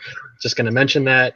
And just like this whole great dynamic, they all fill different like niches for what they want to do, and they're just a great group of friends who also happen to have these awesome powers, save for Sokka and Suki, that are just trying to save the world.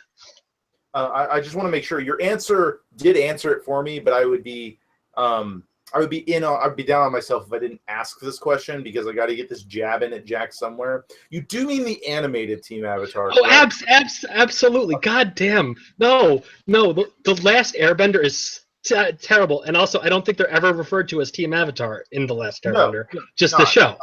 Because cabbages. Full disclosure. I was so excited to go see The Last Airbender when it was in theaters. I went to a midnight showing. Back when that meant something. And like I think there's also like a midnight showing of like one of the Twilight movies, and I'm with a group of friends like they're gonna be disappointed, and then I walk down like they ruined my favorite character. How could they do that to Sokka? Nice. Yeah, but Ong was great.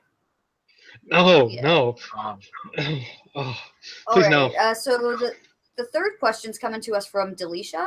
She wanted to know which BFF duo or trio you would like to take a road trip with. I'm surprised this hasn't come up with anybody else because it was kind of hinted in the movie that it was really brought together in, but the trio of Captain Americas, Steve Rogers, Bucky Barnes, and Sam Wilson. And just being in that car with that dynamic that we see in Civil War, that's just going to be fantastic. And I know I'll be pretty much a fourth wheel in that, but come on, just all the little tiny jabs that Sam and Bucky do to each other, it's just so great, and I want to be there for that. Can you move the seat up? No. oh my god! And the way they're both giving him the approval when he was making out with Sharon Carter, Yeah. that They're was just both like. Nice. All right. We do have to pick up the speed a little bit because I still have like 10 callers on the list and we have like an hour. Oh, yeah, of course. But the last question here tonight is, who is your favorite best friends turned couple?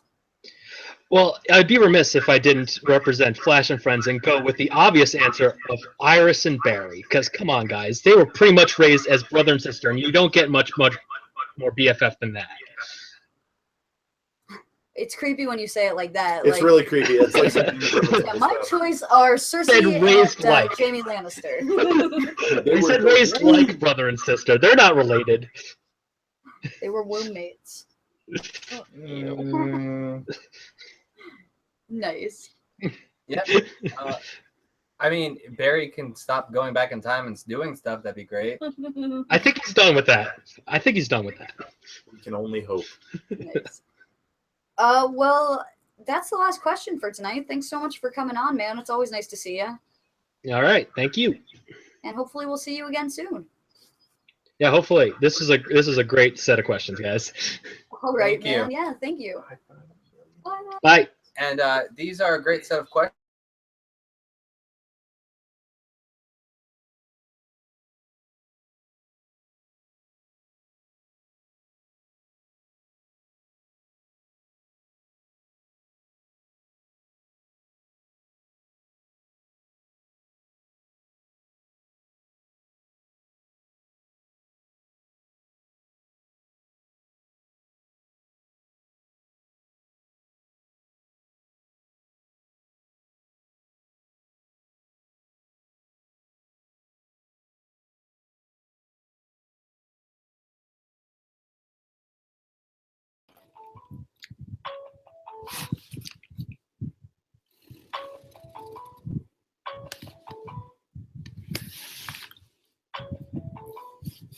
What's up?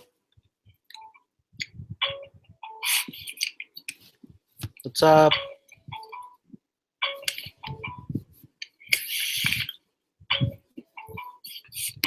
What's up? Not much. That was my phone. So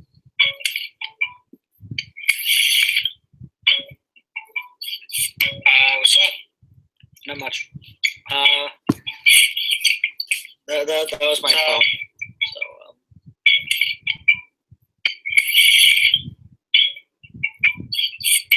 what's up? Not much.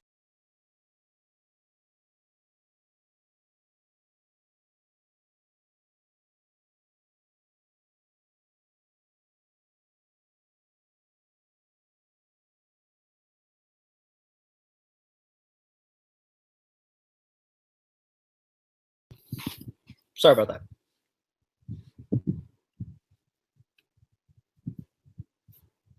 The audio is out.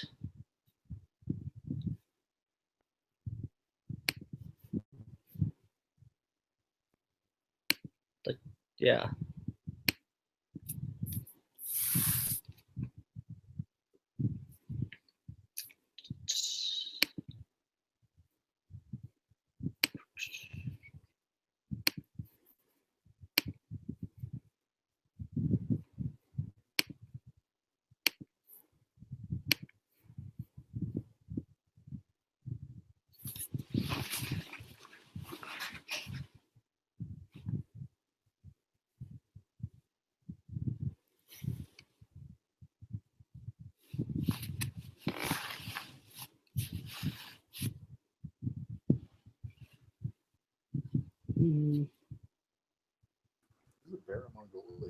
That's That's Matt. Matt.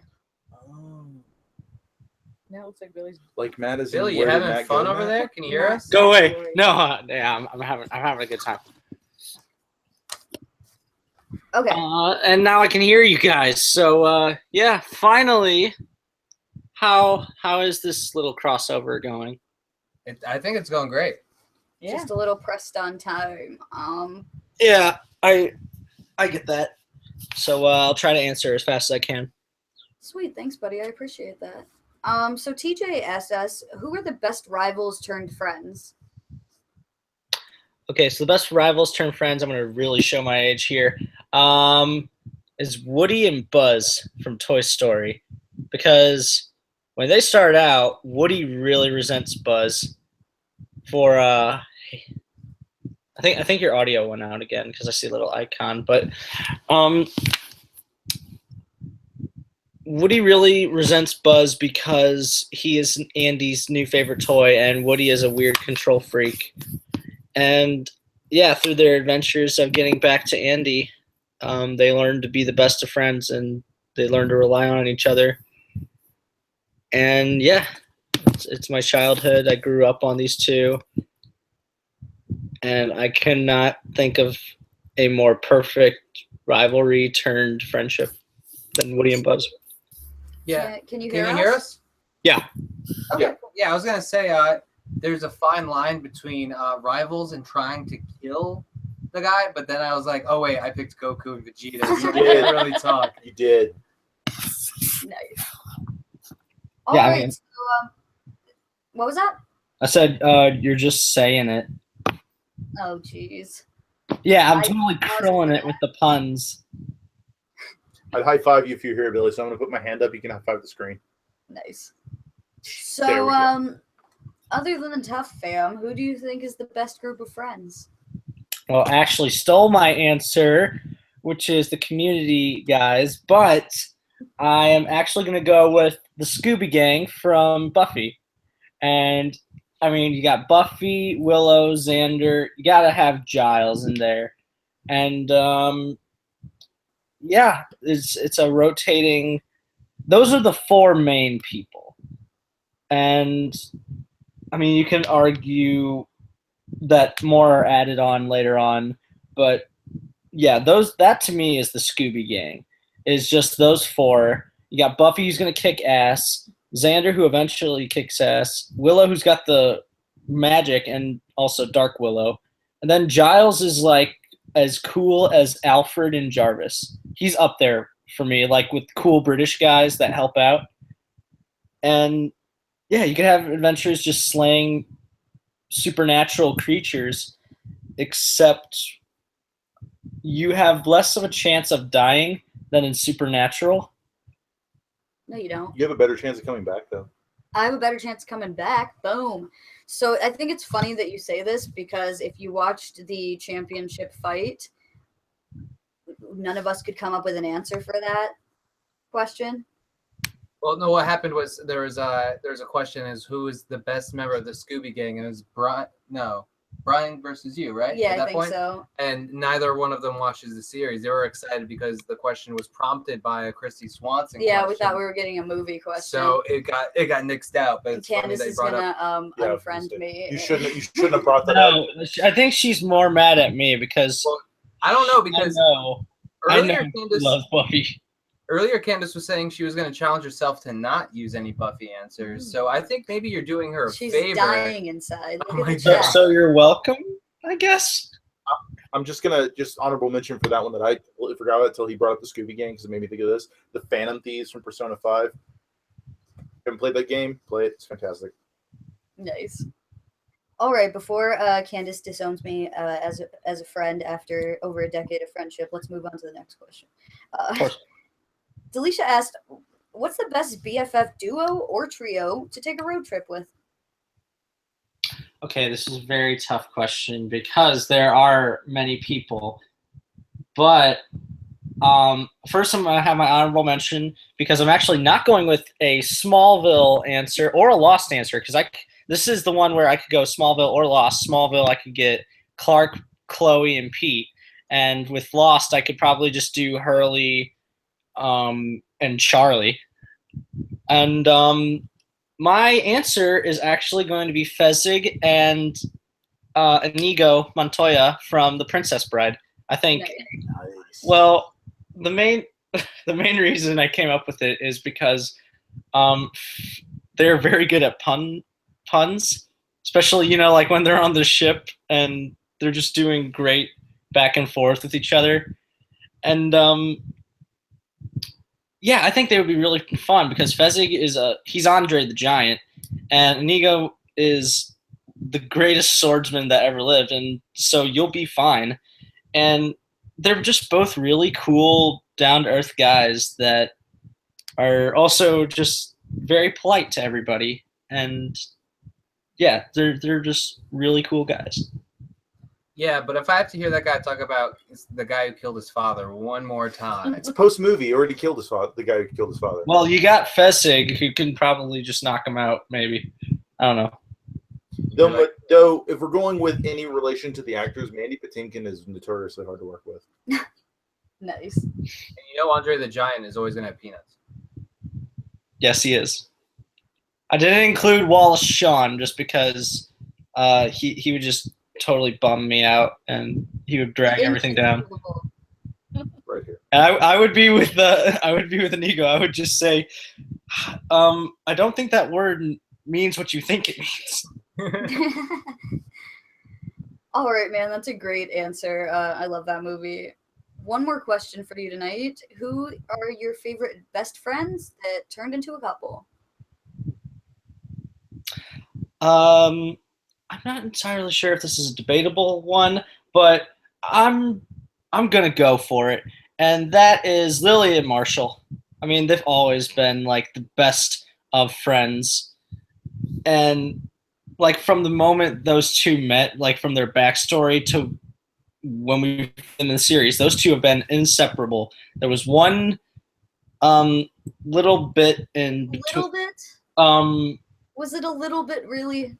Well, when they broke up for a little bit, and then they got back together because we knew those two were going to end up together. We knew they were endgame, and that they were going to have many children, and all that stuff. I mean, they're just as cool and inseparable as you, Ashley and Joe, or as you, Tom and Kimber.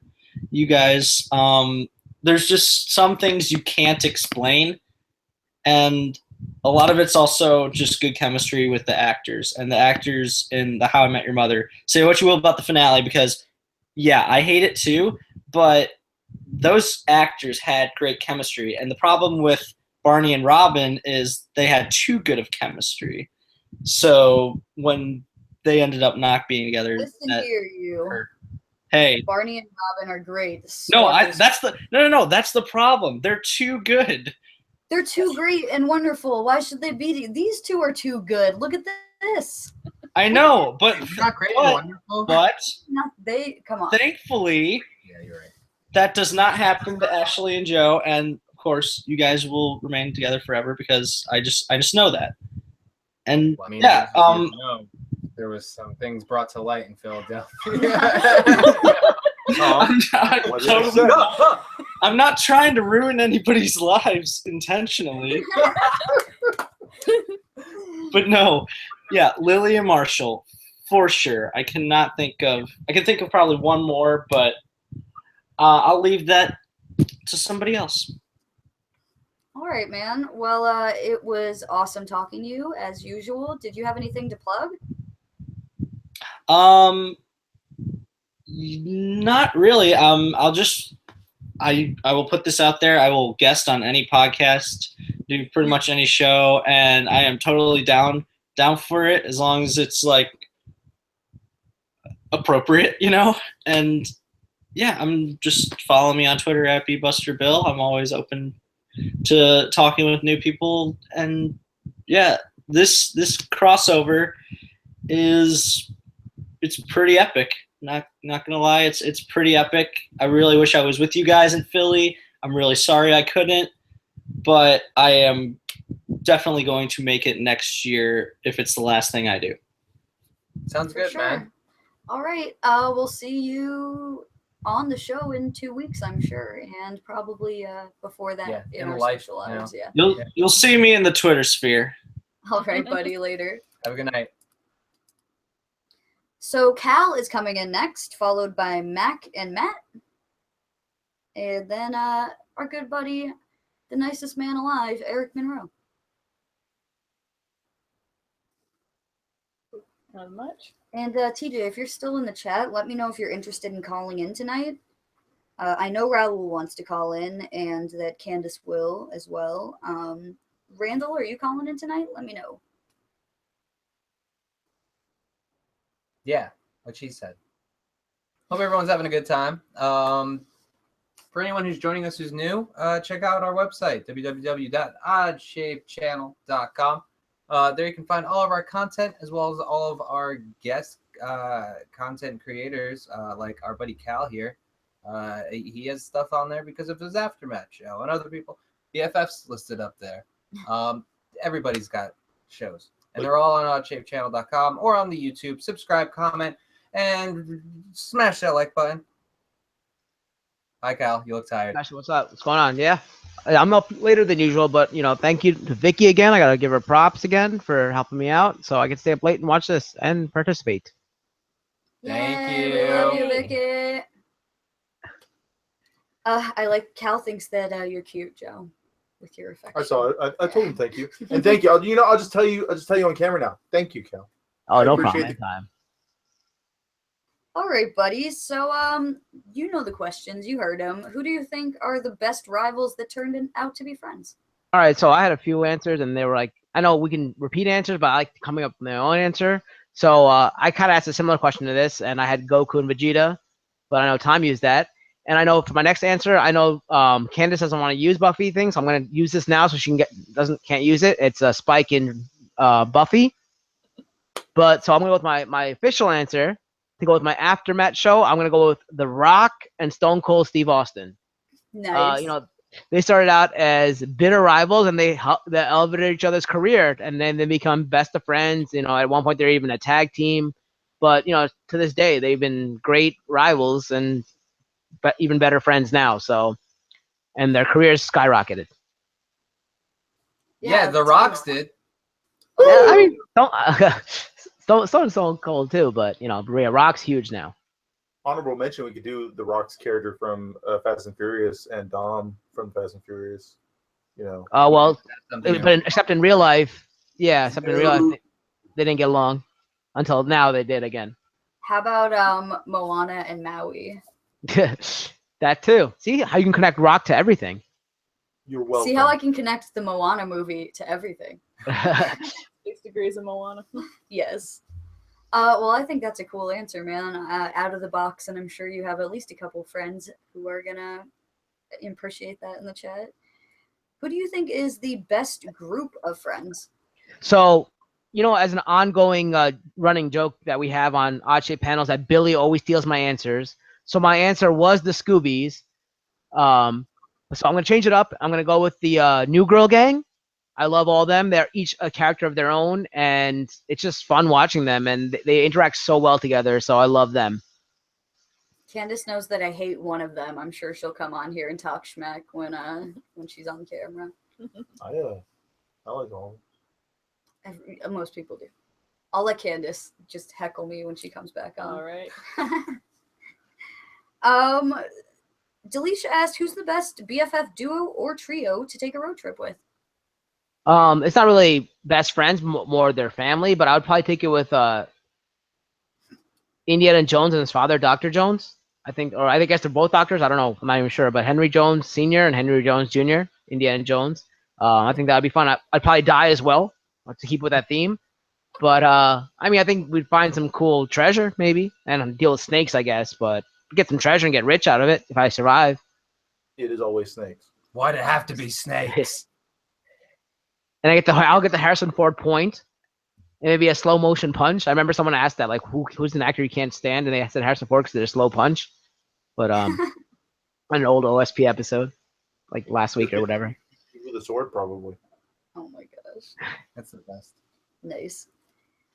Oh, I just All want to say that I actually had a great answer with the Sean and Gus one. I love that answer.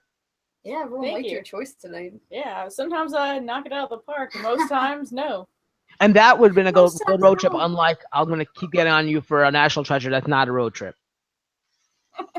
Anything could be a road trip if you argue it well enough, and I did win the point, so yeah. It's hard to think of an answer. Raul, I will support Raul to this day. He had a great answer for that, and I think he should have won that one. Oh, thanks, Cal. I The see point you. Well, of- I didn't say we should have got second place, but between you two, but Raul should have got. Jeez. All So how it right. is, Wait, Kelly may make a shirt for Raul. I vote for Cal and Ashley for best friends turned rivals. All right, buddy. One more question for you tonight. Who is your favorite couple that started out as friends? I'm gonna go with the show that Ashley started with this whole thing with Psych, Jules and Sean. I think they were, even that even sparked an online, off camera relationship as well. But they flirted a lot on the show, that like very innocent flirting with the one episode. Ashley will probably remember where he was talking really close to her, but from one angle you think he's trying to kiss her, but he's actually really talking really close to her. And the other episode when they're going roller skating and they're kind of holding hands, but not really. They're just touching hands, like moments like that. And when he first tells her how he feels, when she's going on the way with vacation with Declan, and she kind of reveals how he feels and stuff like that. Those are all great moments. I think they had such a great relationship all throughout the show until how it ended, and unfortunately in real life it ended as well. But I thought it was great. I like the episode where they go on vacation and he's so upset that he lost his DS. Yeah. But that's because he was hiding an engagement ring in the DS, but she thought he was just being typical Sean. Right. And Gus is the one who finds it and he can't believe it. Yeah.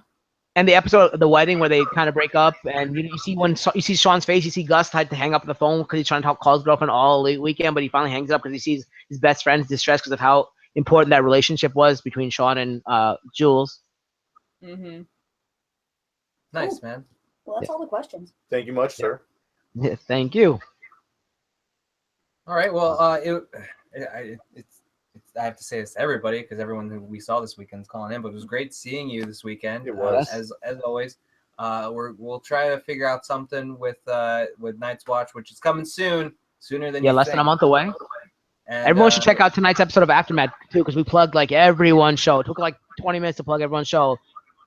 So we did actually plug everyone's show who was in Philly, I think, and or their Twitter if they don't have a show. Like we tried to do their Twitter. I kind of messed up on some Twitter handles because I don't know them off the top of my head, but Delisha was there to back me up and she got most of them down. So how dare you screw up a Twitter handle? I didn't mess up any of your guys. Okay, I'm saying like people like Jack who didn't even mention to tag me in something, but I was off on a little bit. Those are fighting words, Jack. So I'm coming up for tough. I was kidding, Cal. How many times have I screwed up your Twitter handle? Or his name. His No, name actually, in general, my Twitter handle as well as my email. Yeah, and Eric's saying. Yeah, Eric's. Okay, so sorry, Cal, we're running out of time. Right, so later. Thank you so much, and we'll talk to you soon. Yep. Right. Mac is next if he's still hanging out. Mac, you around?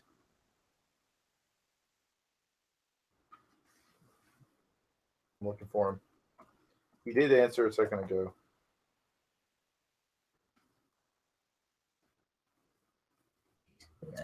No, it's yeah, I did, and I put a G. Okay, we're gonna send an invite to Mac here in a second. Yeah, he's here. After that, we're gonna have Matt, Eric Monroe. I didn't ever hear back from TJ. Have you guys seen him in the chat? Every once in a while. I'll look for him. Okay, I haven't seen him in a while. Yeah, I'm gonna say TJ's not here. If you come back, TJ, let us know in the chat. Yeah, we have dropped about 5 viewers. So. Randall, Raul, and Candace.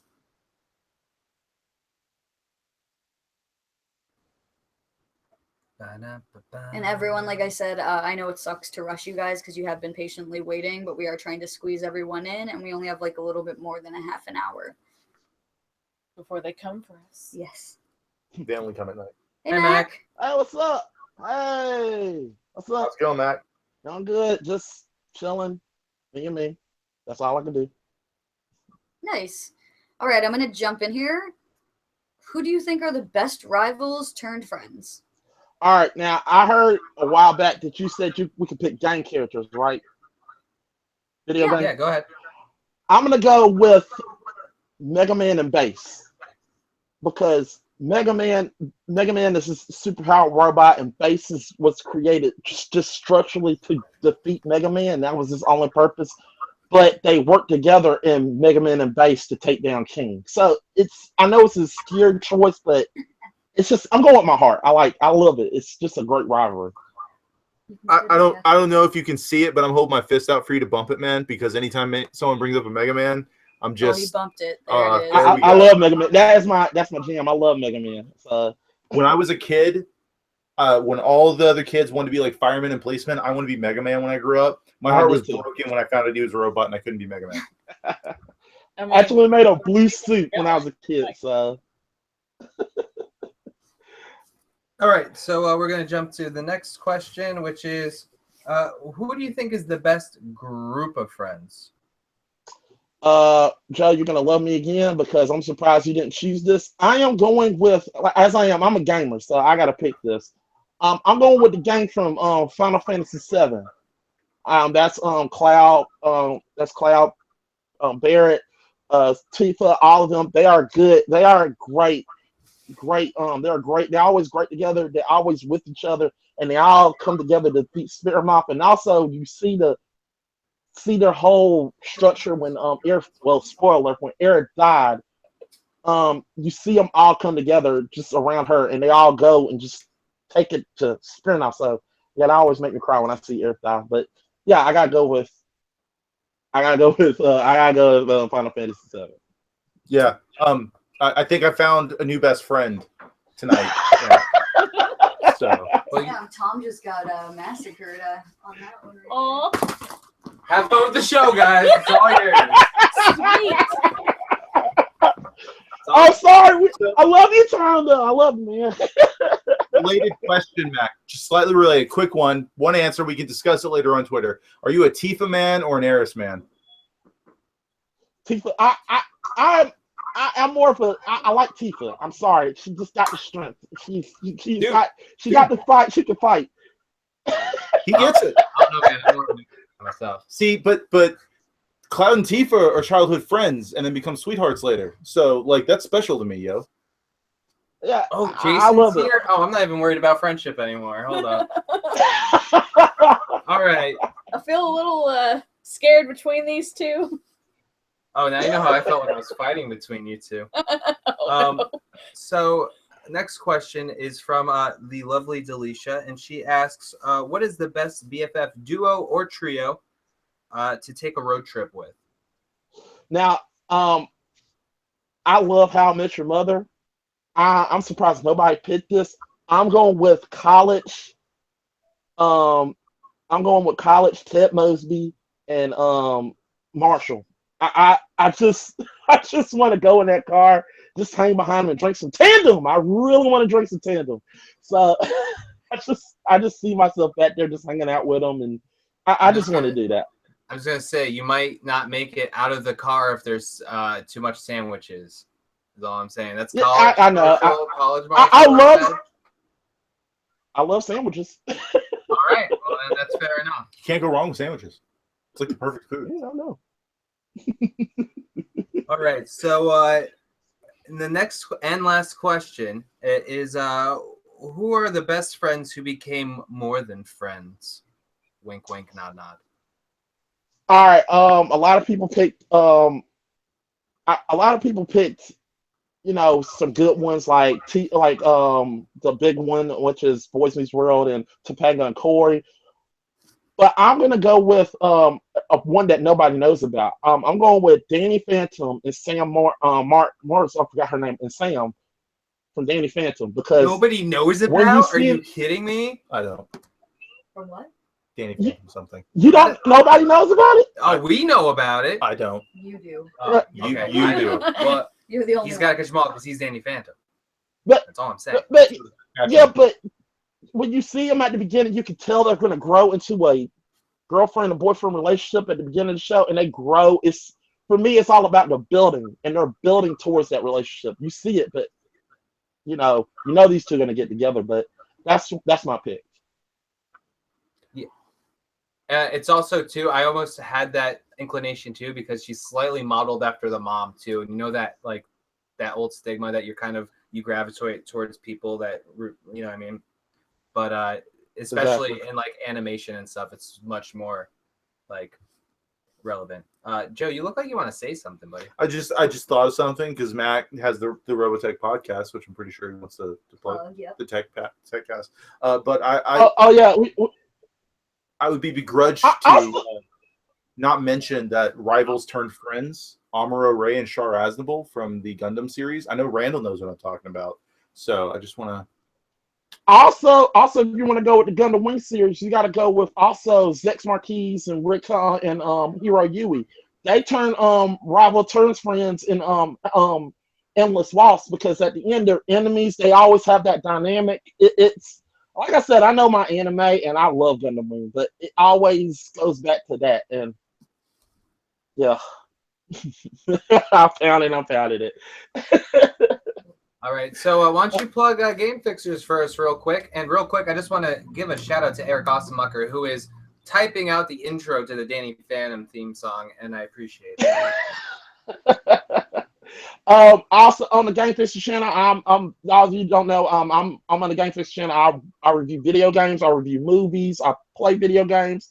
Joe, I love to have you. I sent you an invite. You want to come play with me one time on the Game Fixers? Love to see you on my Bucks plays. Love to send you an invitation. I already sent Tom an invitation, but I play games while I'm live. This week I just did my top 100 guilty movie pleasures, and tomorrow I'm going to do my Swords and Shields month, which is I'm going to be playing Kingdom Hearts. So look forward to that. And Kingdom Hearts is like my favorite franchise. I love Kingdom Hearts. It's underrated and nobody talks about it, and I just love it. So, but yeah, look forward to that, and also listen to the Tech Podcast. Yep, and also keep watching this channel. Oh, thank you. All right, Mac. Well, we'll talk to you soon. Thank you so much, and I hope I see you tomorrow. You will see me tomorrow. All right, I'll see you then, buddy. All right. Bye. I guess it was a good episode. Everyone's really excited to talk about it. We got to catch up on all of our stuff. We have Matt. Okay. And Matt, is he under the Bear Mongolia? Wasn't that Matt? That is Matt. Sometimes he signs in as his other name. Corey's like, seriously, who is Danny Phantom? Thank you, Corey. Come on. Jeez. It is Phantom. Is his real name. He wasn't born Phantom. He wasn't born Phantom, but he got ghost powers, so they call him Phantom. Oh, ghost powers. There's a role-playing game about that called Geist, where your characters die and then you come back and you have the ability to deal with the spirit world. It's kind of cool stuff. Check it out. It's World of Darkness, Tom. You love White Wolf. I know, that's why I said it. I don't love White Wolf. It's okay. It's just no, I get it. If you're not into math-heavy RPG, like it's not like I'm like going. It's not Rifts. You know what I mean? Rifts is like the craziest math. Yeah. So that's what I'm saying. Like I just like. Only White Wolf. Get a couple of spheres. We passed that White Wolf Eatery on the way. We did. Yeah. A few other fantastic places, like Mavis Tires. There is Mavis Tires. I tried to take a picture of it, but we went by it too fast. And we forgot to tell Eric that we drove through a town called Monroe and we were trying to take a picture of the sign, but we're too slow. We're too fast. Both simultaneously somehow.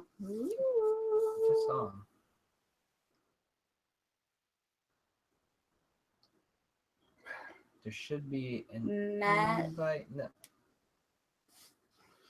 He was I just want to make I just want to make sure I sent him an invite. I just want to make sure his logo is the same as the thing I sent it to. So it is. Then you're just inviting some random person. Yeah, I mean, like, hey, what is this? The more the welcome, but we're already running low. Oh, there we go. Hey, buddy. What's going on? How's it going? Can you hear us? Yep, loud and clear. Cool, man. So, jumping right into the questions, who do you think are the best rivals turned friends? Oh, your audio just cut out. Am I back in now? Yep. All right, I'm going to say Rocky and Apollo from the Rocky series. Nice. Do you have any reasons? Simply, I mean, the whole premise of the first two movies were, Rocky's the up and comer. He wants to fight someone who's coming out, and a lot of trash talking.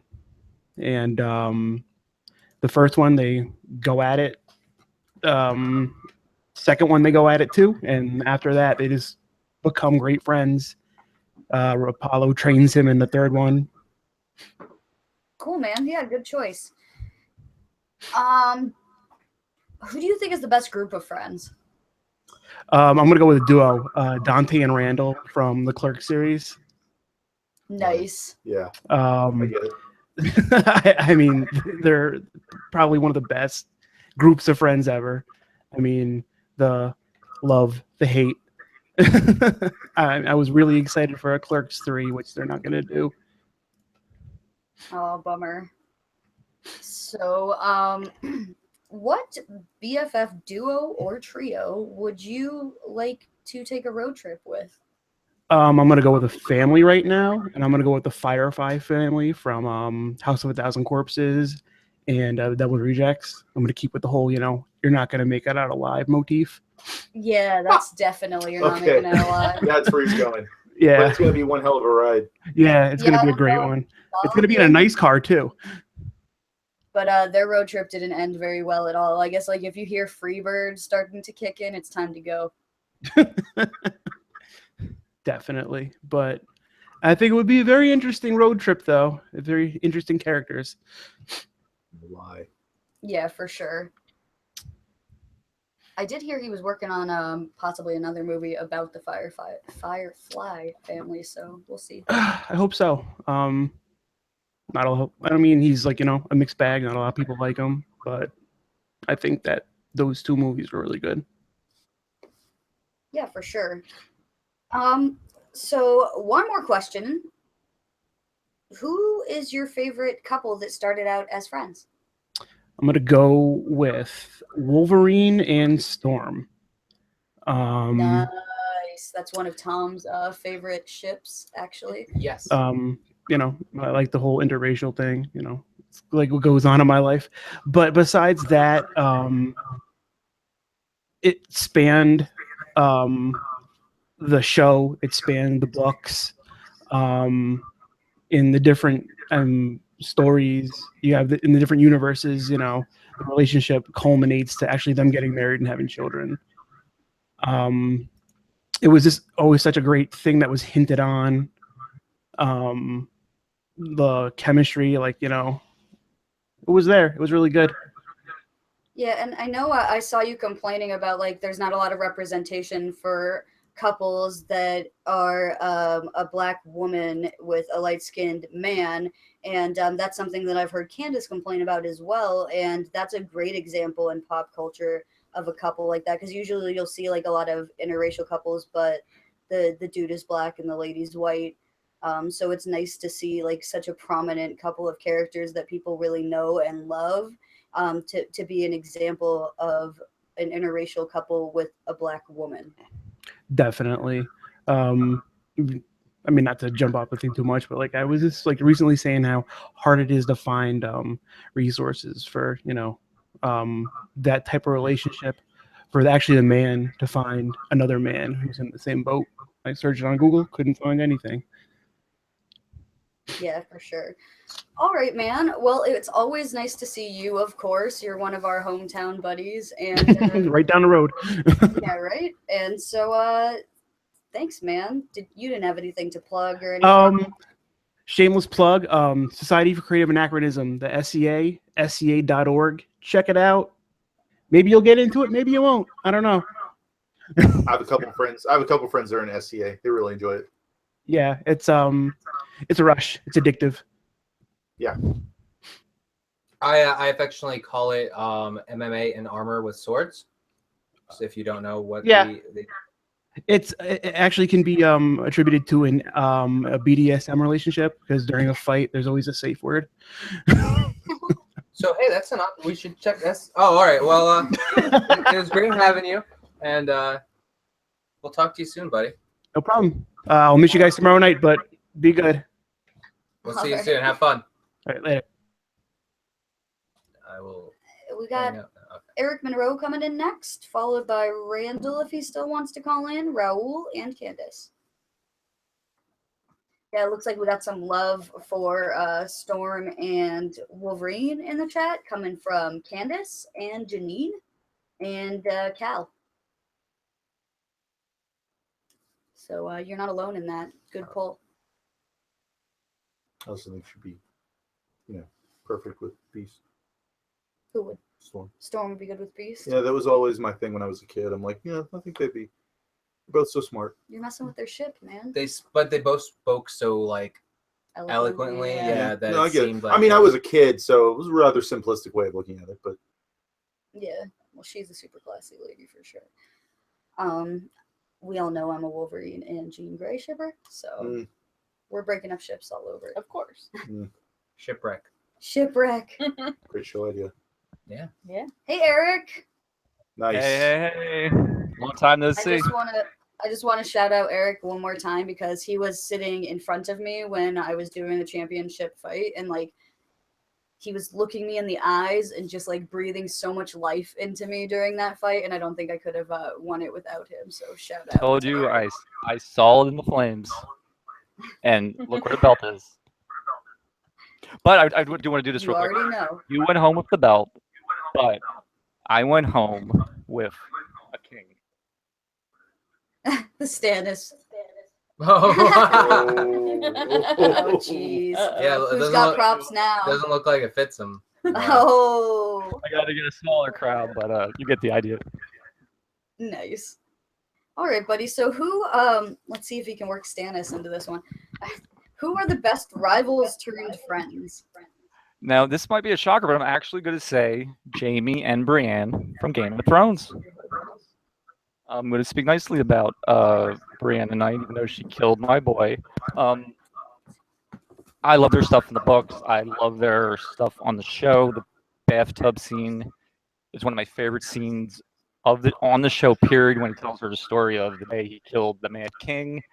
And I love their relationship. So yeah, I would have to say Jaime and Brienne. The two Kingslayers, in your opinion? Yes. There you go.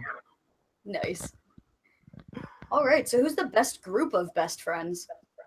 Okay, before I say this, don't watch this show and think this is what your high school experience is going to be like, but I am going to say Saved by the Bell. I grew up on Saved by the Bell. I love the chemistry of the cast, but the most realistic thing they did do was when they had Jesse get hooked on caffeine pills, the whole "I'm so excited" thing. But Zach was in big trouble. He was a credit short of graduating, and they came through for him. They put on this whole ballet thing so he could graduate high school, and they remained friends in the college years. At least the guys did. And the principal, which is a little weird, but it is a bit weird. But was he like the dean or something? I forgot like how they shoehorned him in. At least when Mr. Feeney followed, well, he didn't like really follow Corey. He just happened to end up working at the same college. He like felt fine, but the principal from Saved by the Bell always. Yeah, because that would make sense for like Mr. Feeney, like I could be a professor. Yeah, some teacher insight on this one. Yeah, like I said, it wasn't creepy. Don't watch that show thinking that's going to be your high school experience. It's not. I definitely remember watching that in elementary school and in junior high. Like, man, I can't wait to get to high school. It's just going to be like Saved by the Bell. And no, because they were late to every class. They never had to do any homework, basically, unless it was a part of the plot. And I also vividly remember the "I'm so excited" episode, and yeah, the caffeine pill addiction, because it was a Saturday morning show and they couldn't actually have her addicted to something more realistic, so they had to go with a safer thing. But still, it's a good message to the kids that don't rely on moderation and yeah. Nice. A good balance of school life. And I don't want to get these comments lost in the chat. Janine said she loved the episode where Zach and Lisa actually got together. As far yes, and I didn't follow through with that though. It's like a one episode thing. Yeah, Candace said that's Jason's fave too. But I mean, Matt also has a good point that as far as Stannis, it's going to be hard to put a crown on a stump. And I do want to point out that there was a pop vinyl with the crown up there. Oh man, I went all the way over there too. And and he looks good in it. You should see him. He looks fabulous. That does look cool. My beloved Moriarty. So Delisha asked, which BFF duo or trio would you like to take a road trip with? All right. Originally, I was gonna say Stannis and Davos. If I had red hair, it was gonna be like the Melisandre of the group, Team Dragonstone road trip. But I thought of a better answer and to say Larry David and Jeff from Curb Your Enthusiasm.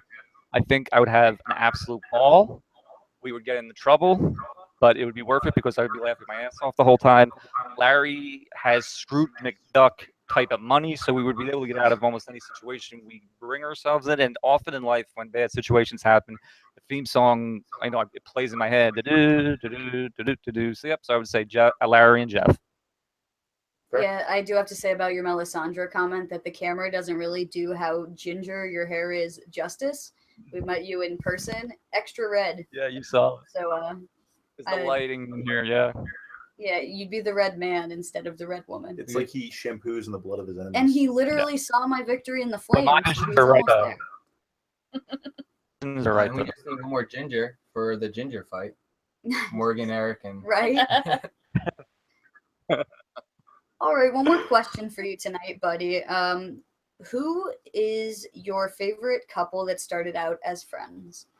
All right, I have to go back to my childhood, a show that warmed my heart. I have to go with Kevin and Winnie Cooper from the Wonder Years. It lighted my heart when they got together. It broke my heart when they broke up. It warmed my heart again when they got back together, and it devastated me that, spoiler alert, they did not, in fact, end up together and like Joe and Ashley did. I think it was the wrong ending. I think they totally should have ended up together, but that's what the show decided to do.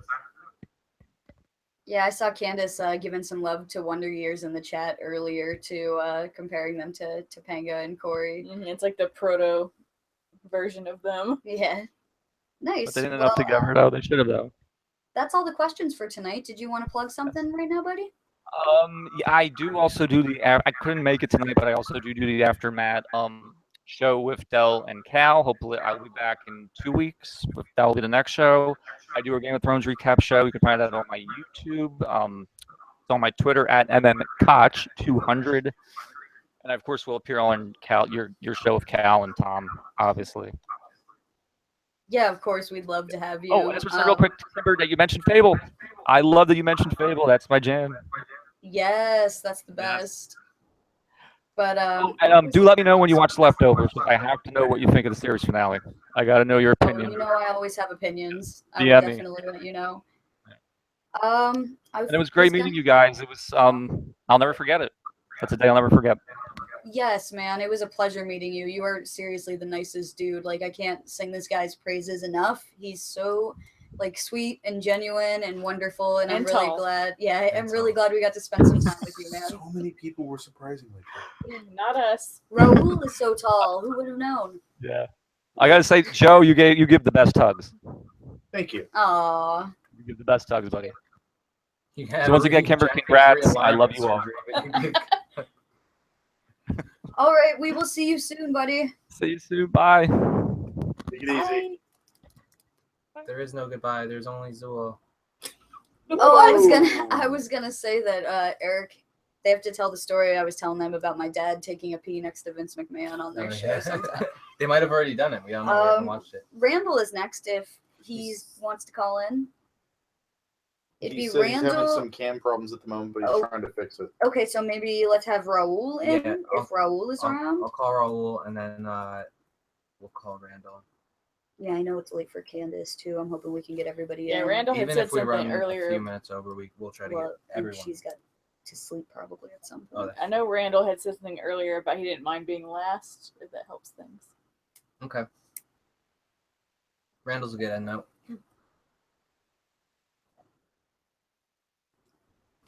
Okay, we sent you an invite, Raul, so keep an eye out for that. Yeah, and Randall's like the chillest. I was saying, I wish that I could just give out ribbons for everybody's how great they were, because everyone was like, Eric is like the sweetest, and like Randall's the chillest. Yeah, Like my everyone old was job, our boss would give us awards like that. I got the Dundies. yeah. Well, no, but like positive ones. So Yeah, I guess that's a point. so at 1 year I got best dressed, which I thought was super ironic because don't care about fashion. And the other year I got mommy's little helper because I used to do everything in the office for the boss. So. Nice. Hey Raul, how are you? Hey guys, how is Are you everyone? sleepy? You look tired. I'm a little sleepy and like I have only sleep so little. Aw. That's gonna be We us feel tomorrow. you, yeah. All right, buddy. Let's get right into these questions. Who are your favorite rivals that turned out to be friends? Yeah. Who are your favorite rivals that turned friends? Rivals that turn friends. Huh. Well, even though like it's predictable not to say a supernatural thing, but it has to be Crowley and Dean. Oh, he thought you were gonna say Crowley and Cass. I was Keep thinking in, that too. Keep in mind though, we're not caught up with Supernatural yet. So before Yeah, you go I spoilers. know, I know. I'm keeping it between season 9 and 10. Remember when Dean became a demon and they were buddies in season 10? And so I'm keeping with that storyline. Now I'm spoiled. Yeah, it's not spoiling this season. And also, like Tom said, also Crowley and Cass, also there's a very good relationship also. Yeah, for sure. Totally. Listen, everyone's like, I knew it in the chat. Sometimes the right answer is the right answer, guys. I had a supernatural answer tonight, so Just because you can predict it doesn't make it great, or doesn't make it not great. Right? Sorry, That's true. Tired.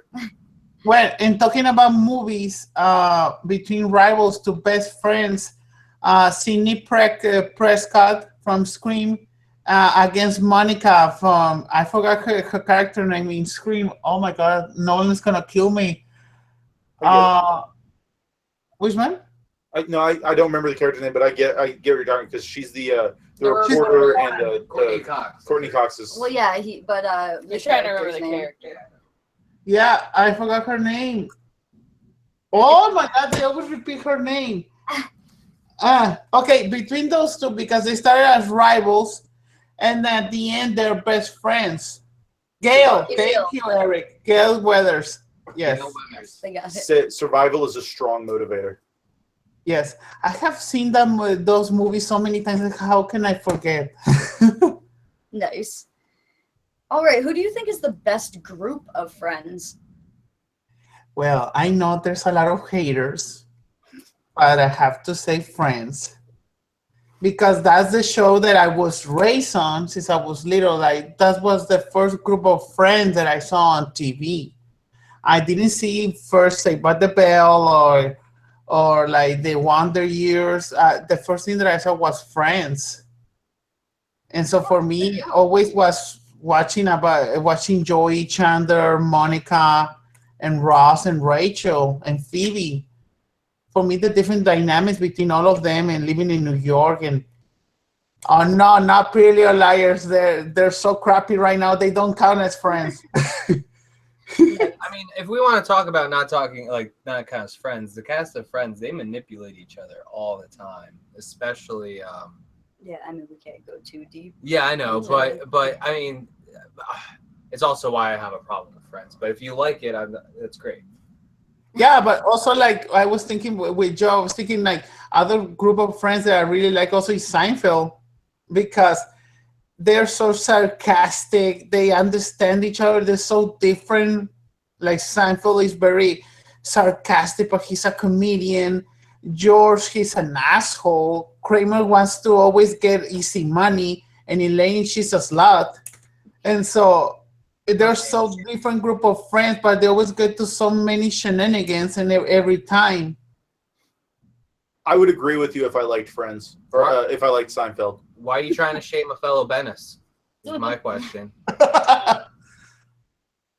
They're so like badly behaved though. They end up all going to like jail. Yeah. They deserve it. Yeah, and then they're not allowed to be around each other anymore. But we really can't fault them for that if we're allowing like the South Park kids to be illegitimate. Yeah, that's actors. true. That's true. I'm just saying if I liked Seinfeld or Friends for that matter, I would totally be on board, but I don't like either. So, but you do, and that's awesome. Me and Joe are on the same page. We're like, all right, Raul. Which BFF duo or trio would you like to take a road trip with? Oh, it has to be Soprano. It has to be Castiel and Dean. Sorry, Sam. I always have hated you for like 9 years. I always hated Sam, but I like take a road trip in the Impala with when Dean and Castiel. First, I will not forget the pie. So I will always let Dean to put out his music, and then we're gonna go to different parts of the country and to hunt ghosts and kill monsters and if I die, Castiel is gonna revive me, so I have everything settled. Yeah, I picked Dean Cass, but I let Sam come as well because I can't separate Dean and Sam. So, but we did have the same pick. Yeah. All right, one more question for you tonight, buddy. Who is your favorite couple that started out as friends? Oh, that is a good one. Because I don't want to say Monica and Chandler. That is a good one. Raul's gonna pick me and him because he kept trying to marry me on the trip. Oh yeah, that's a very good one also. I offer you the ring like 2 times. Top face. Well, I'm getting it from both sides over here. Raul's trying to steal my girl. Joe is in the chat becoming best friends with Mac now. Phrasing. Doesn't matter. That's okay. Delisha and Cal are trying to steal Joe. I saw them slipping some pictures on his bag. Nice. Oh, that's a very good one. They're right. Crazy. As friends.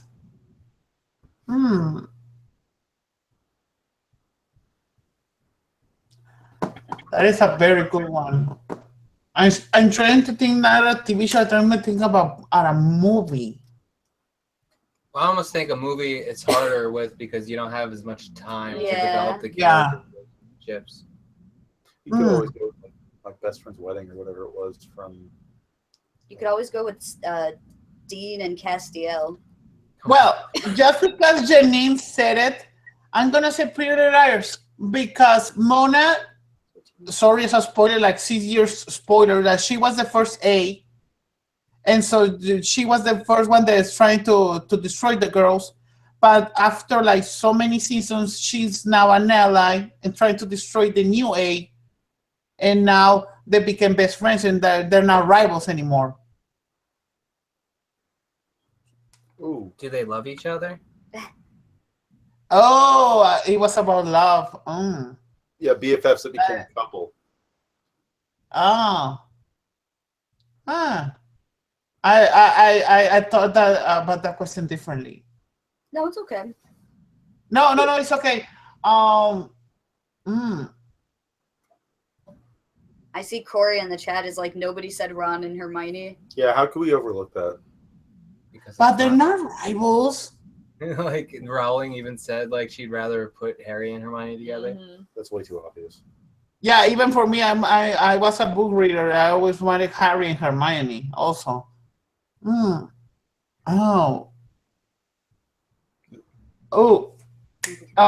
Blair and Chuck from Gossip Girl. Because they were rivals in the first 10 episodes and then they became lovers by episode 11. So that's my choice. Nice. Good. Awesome, buddy. Well, that's the last question for tonight. Thank you so much, guys. And it was so awesome to meeting you guys. Definitely last weekend was one of my best trips ever. Aw, thanks, buddy. We loved hanging out with you too. He was one of our roommates, along with Delisha. And also, I also gave great hugs, Joe. What was that, Raul?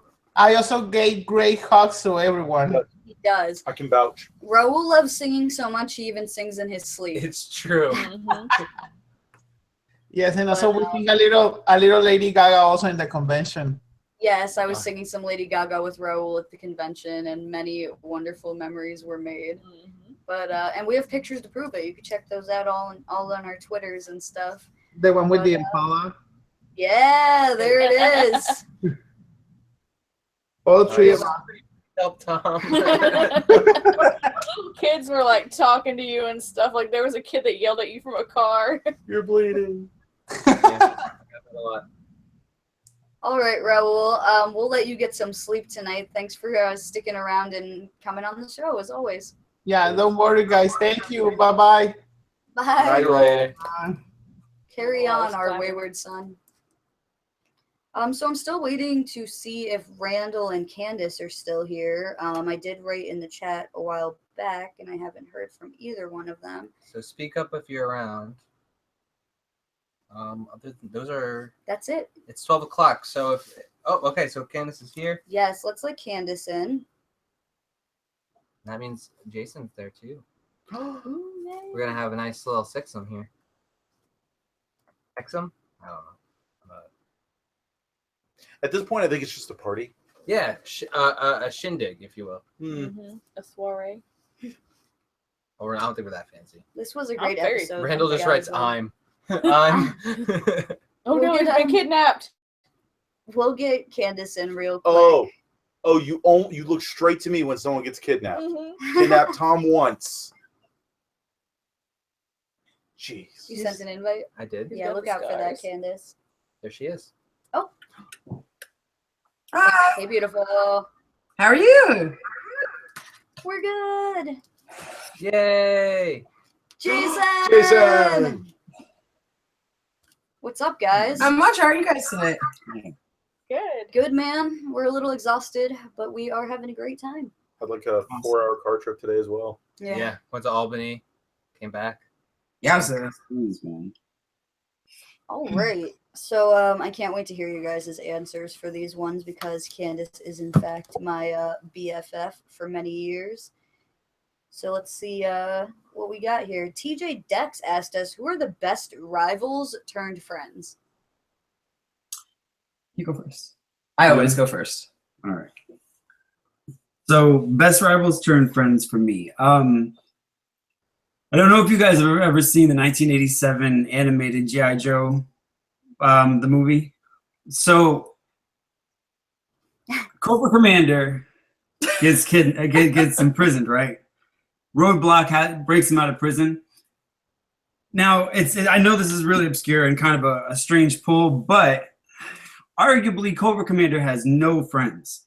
And while they're escaping from prison, Roadblock loses his sight. Cobra Commander's on his back, and while he's on his back, he's devolving from the form that you see him in to a snake. And arguably, I'm not going to say they were the best of friends, but you could say Cobra Commander's best friend in his entire life was Roadblock. I mean, if it's your only friend, is that not your best friend as well? This is what I'm saying. Now, Roadblock, I'm sure he'll never forget this. I'm not going to say that. Actually, they address it in the comics. There's a point where Cobra Commander remembers this. Roadblock's captured, and he kind of gives him a pass. He's kind of like, hey, kind of a little bit of mutual respect, but like that is as friendly as that guy gets throughout the entire series. So my answer, Roadblock and Cobra Commander. True. All true. Nice. Candace? I have an unofficial answer and an official answer. My unofficial answer is the T-Rex and the Raptors in Jurassic World. I'm a big fan of those guys getting together, having a good time. They kick some serious ass. Like, I don't know, very entertaining. But my official answer is Dwight and Jim from The Office. Oh no. Oh no. Yeah. Jason's face though. They're my favorite. You froze for a second. Who'd you say? Oh, Dwight and Jim from The Office. Yes. Nice. Like, I feel like their relationship is such a slow burn. Like, it takes, like, you see Pam and Dwight become friends before you see Jim and Dwight finally, like, admit that they're friends. I want to say it takes, like, 8 seasons for them to finally be at a place where they're like, all right, I guess I love you a little bit. Yeah. Isn't that around, like, Dwight's wedding or something that it kind of becomes that?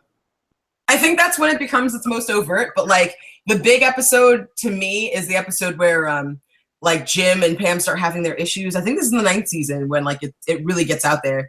And Jim pranks Dwight into getting that like work bus, and they try to go get the pies. and like Jim just bullies Dwight until he is just done, like he's just over it. And they sit up and they have like a moment together on the roof of this work van. And like it's super sweet because you realize that like all this time they've always been friends. Like they've always been really close. Like Dwight has never really cared about being pranked, and like Jim has always pranked like with care. You know what I mean? So I think that's my favorite. I love them. He definitely puts more attention into his pranks on Dwight than he does his own job. Yes. Like his whole job is Dwight. And I think like, by the time we get to the end of the show, he like realizes that. And so I feel like the goodbye there is like even more bittersweet, you know? I feel like the most touching moments in that show are the moments kind of shared between Jim and Dwight when like they kind of break down and like they'll hug, or there's just like an acknowledgement of how they care for each other. It's I don't know. I mean, even as early back as like the episode where like they have to go on a sales call together and they have the picture of the two of them from when they were like 18 as salesmen together too. Really cute. I always thought Dwight, for being so abrasive, was also like the heart of the show. And the one where he was like, guard this is the most important like document that I have, and it's a picture of everyone there. Yeah. That melts my heart. Yes. Yeah, sidebar, the prank that Jim did with the Asian gentleman with the family in the picture. Yes. Like by far my favorite one. That's too funny. Like he really gets him there. Like he really has him going for a second. Like he turns the picture around and like that second, that frame is magic. He was so convinced that like, oh, whatever, I'm just gonna grab this picture, like this is stupid. And then he turns it around and he's like, wait, what? Oh damn. And the baby too. And kissing Pam helps. Yeah. So good, man. So who is your guys' favorite group of best friends? Cool. No, you have to go first. The whole time? Yes. Okay. All right. So we're doing this thing tonight where neither of us know the other's answer. All right. So I like it. It was a bit of a toss-up for me, and I'm gonna go with official and unofficial, right? So unofficially, so you guys did say pop culture, right? Yep. So I went with Sir Patrick Stewart and Ian McKellen. Like they've appeared on screen together. And cute. Like the budding friendship that they've had off screen is so fucking adorable. And not just adorable, but like when I look forward and kind of see myself at that age, like I kind of hope that I have somebody who I can goof off with and like be just an absolute like genuine human being with. So I don't know, their friendship, like, so you could even say like in X-Men they turn the corner and come back from being enemies to friends, but you know, just their whole what they have. You totally add like McAvoy and Fassbender to that list too, because they became best friends because of that role, and they're all friends together as well. Occasionally, they'll That's really rad, man. That's cute. I'd love to see what like a barbecue at one of their houses. Yeah.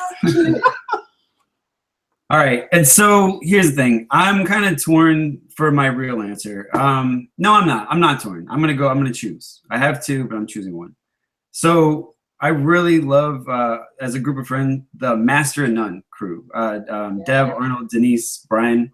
Like, there's such a well-balanced group of friends that, like if I could find myself injecting myself within a group of friends, like that would be my group of friends. However, I'm going to say real quick, my unofficial group was McLovin, Seth, and Evan.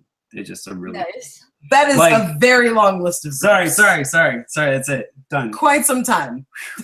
I offered to let you go first. I was being a gentleman. I put my finger on my nose, everything. It's funny because my backup was also similar to his, except I didn't do the super bad group. I did the group from This Is the End, like all those guys instead. But my major one though, the one that like I have like sweet dreams about is the holy triumvirate of Edgar Wright, Simon Pegg, and Nick Frost.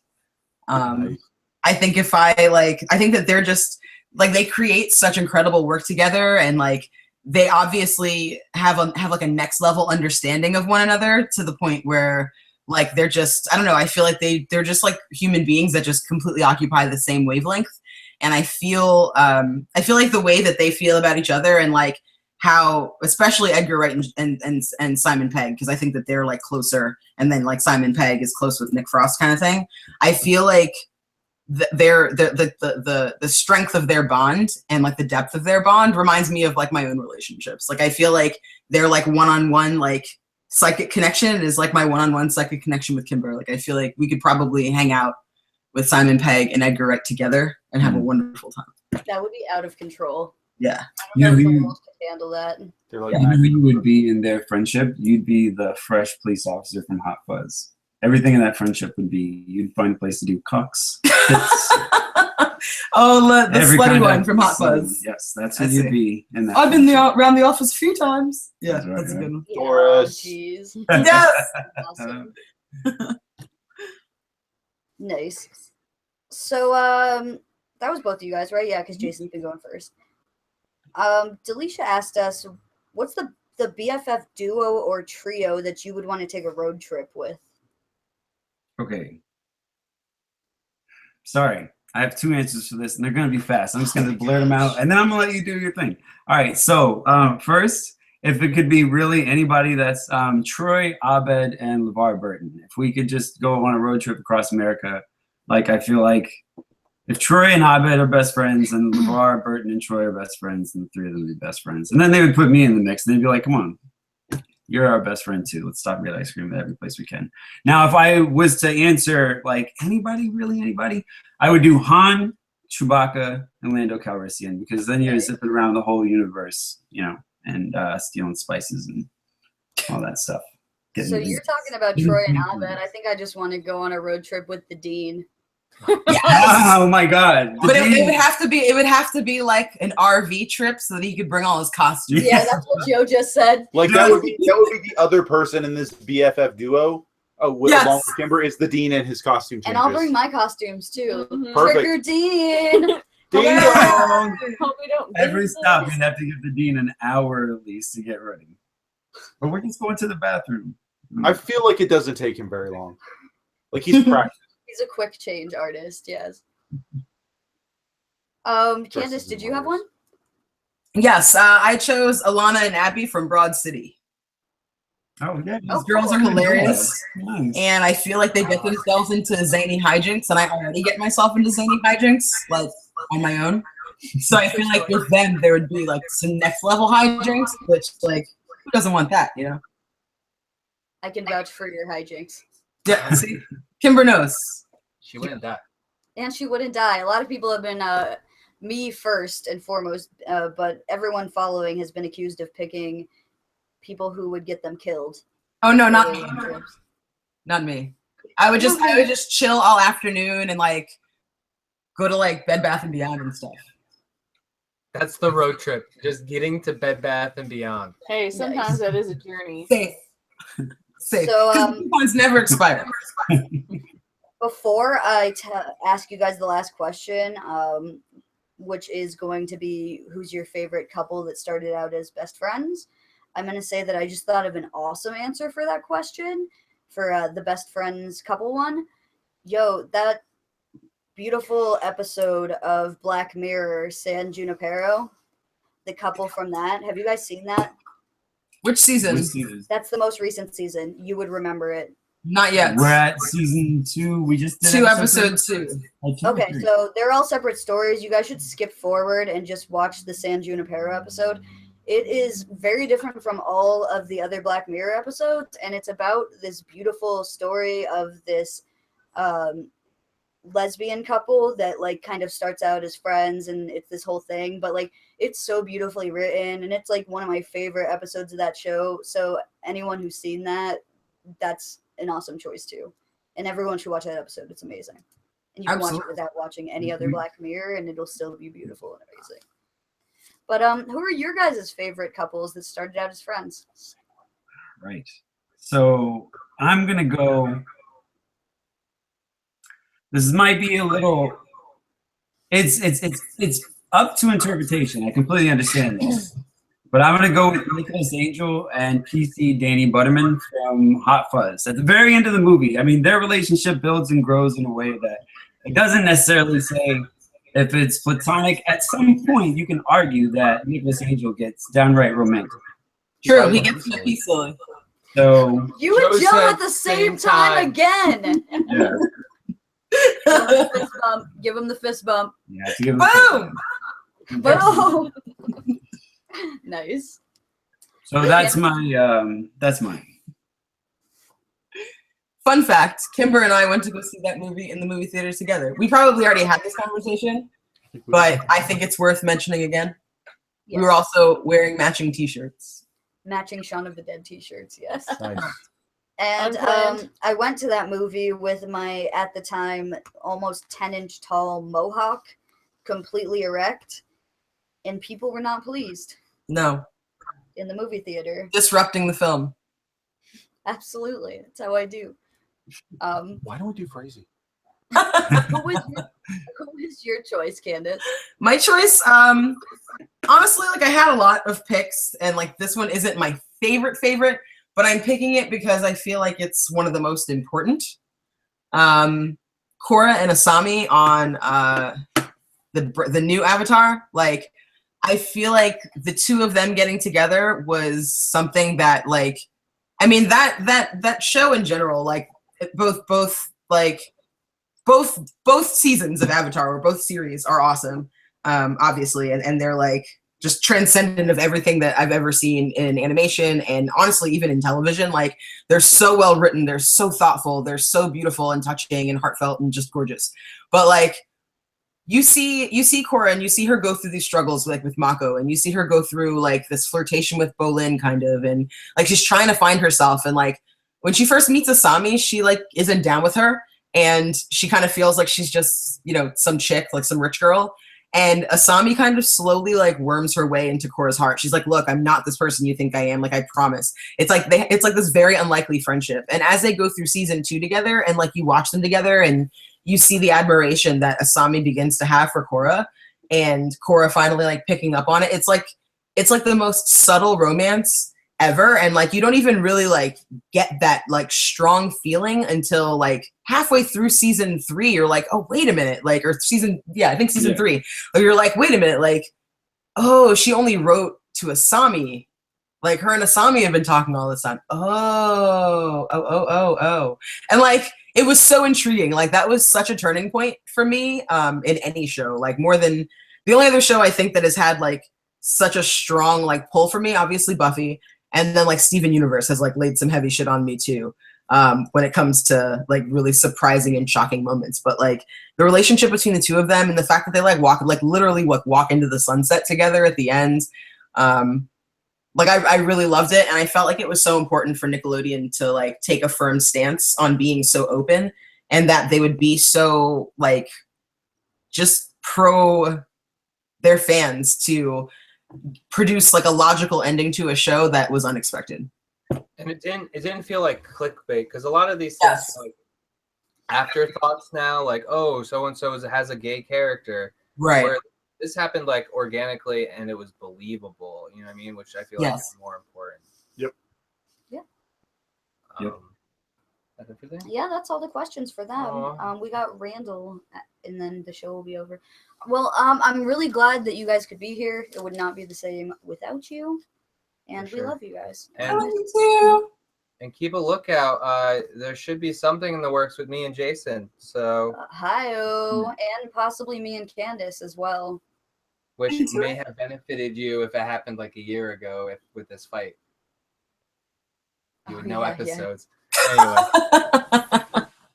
Thanks, guys. We'll talk to you soon. This is what I'm saying. Candace is coming after you. You better watch out. I know. I'm definitely very scared of her. Never.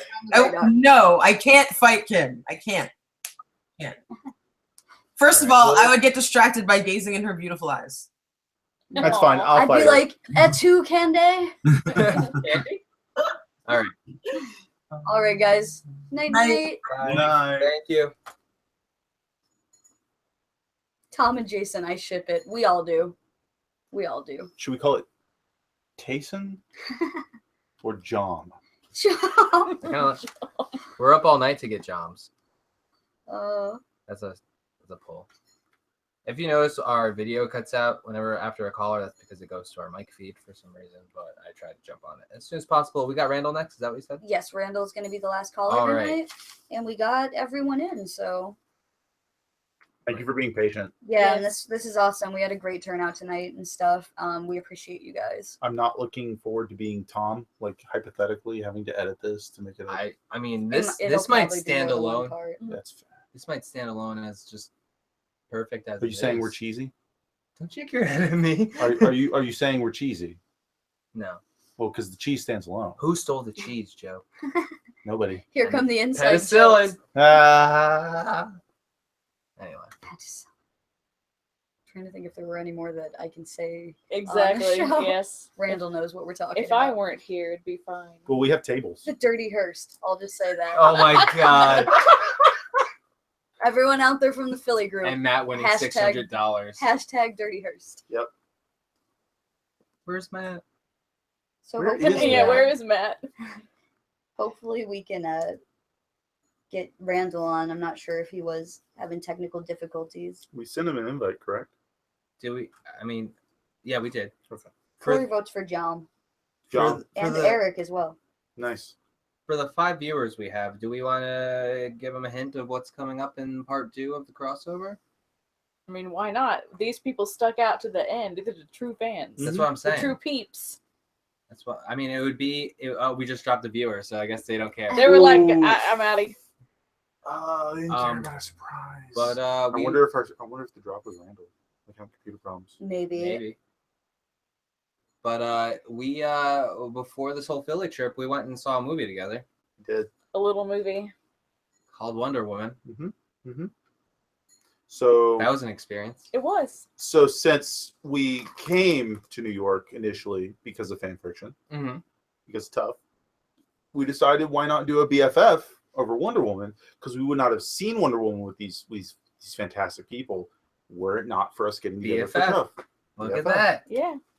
It's a little bit of a stretch, but I like where you're going with We're it. looping it around. We're allowed to do whatever It's our show. because fan fiction could include many things. Yeah. We're look out going. for We're that. going with that concept, so be looking out for that.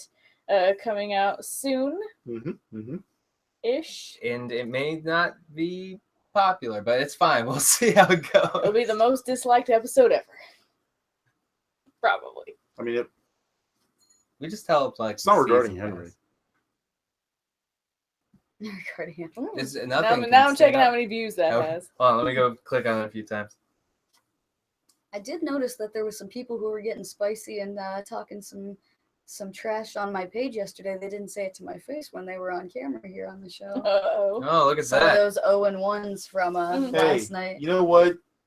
I still think it's all just. And then there's some people that even show up. Good-natured ribbing.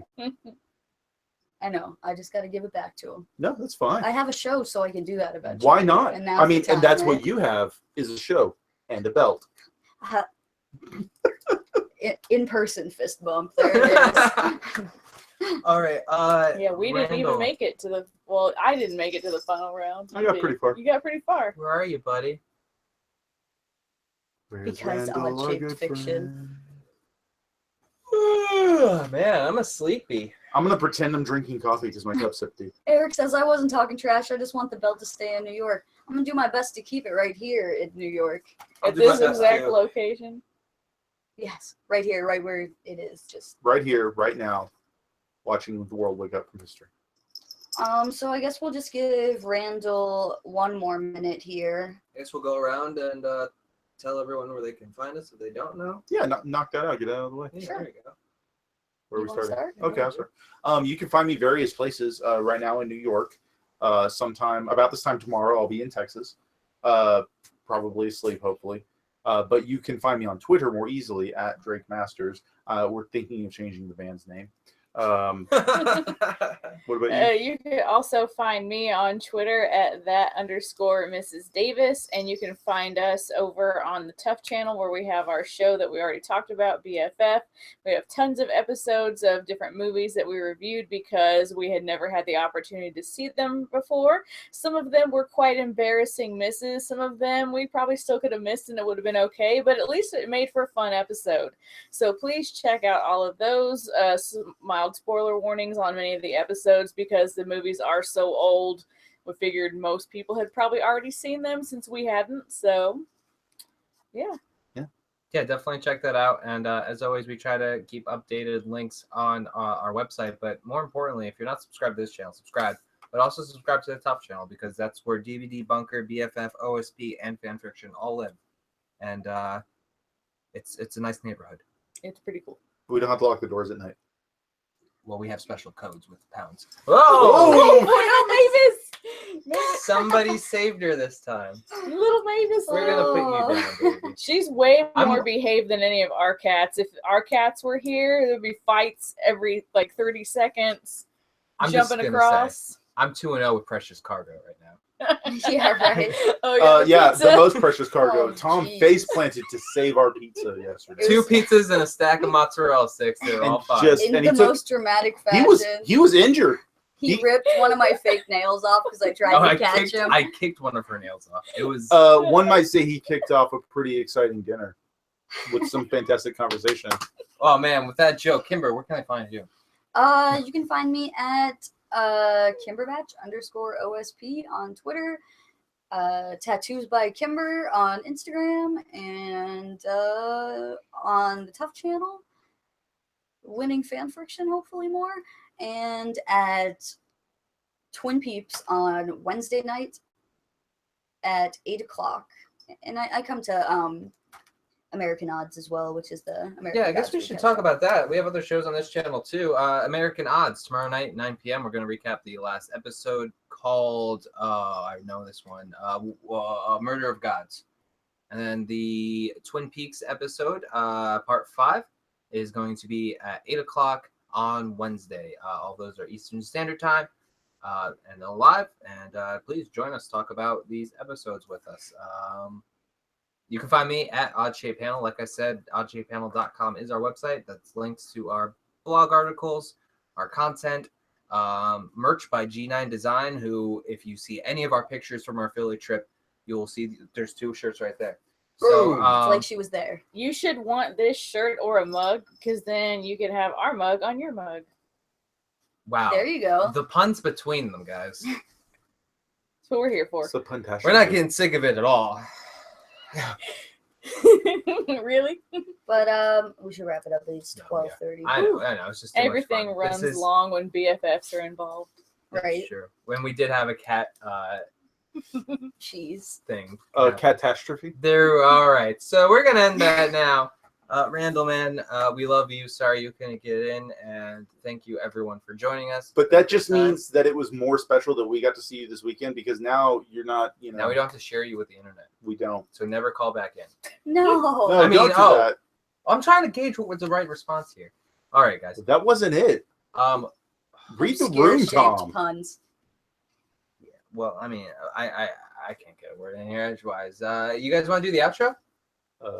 No. You just gotta wave. Oh, yeah, we could wave. Bye, Bye. everyone. Bye, guys. Have a great Thanks night. for coming. Night. How do I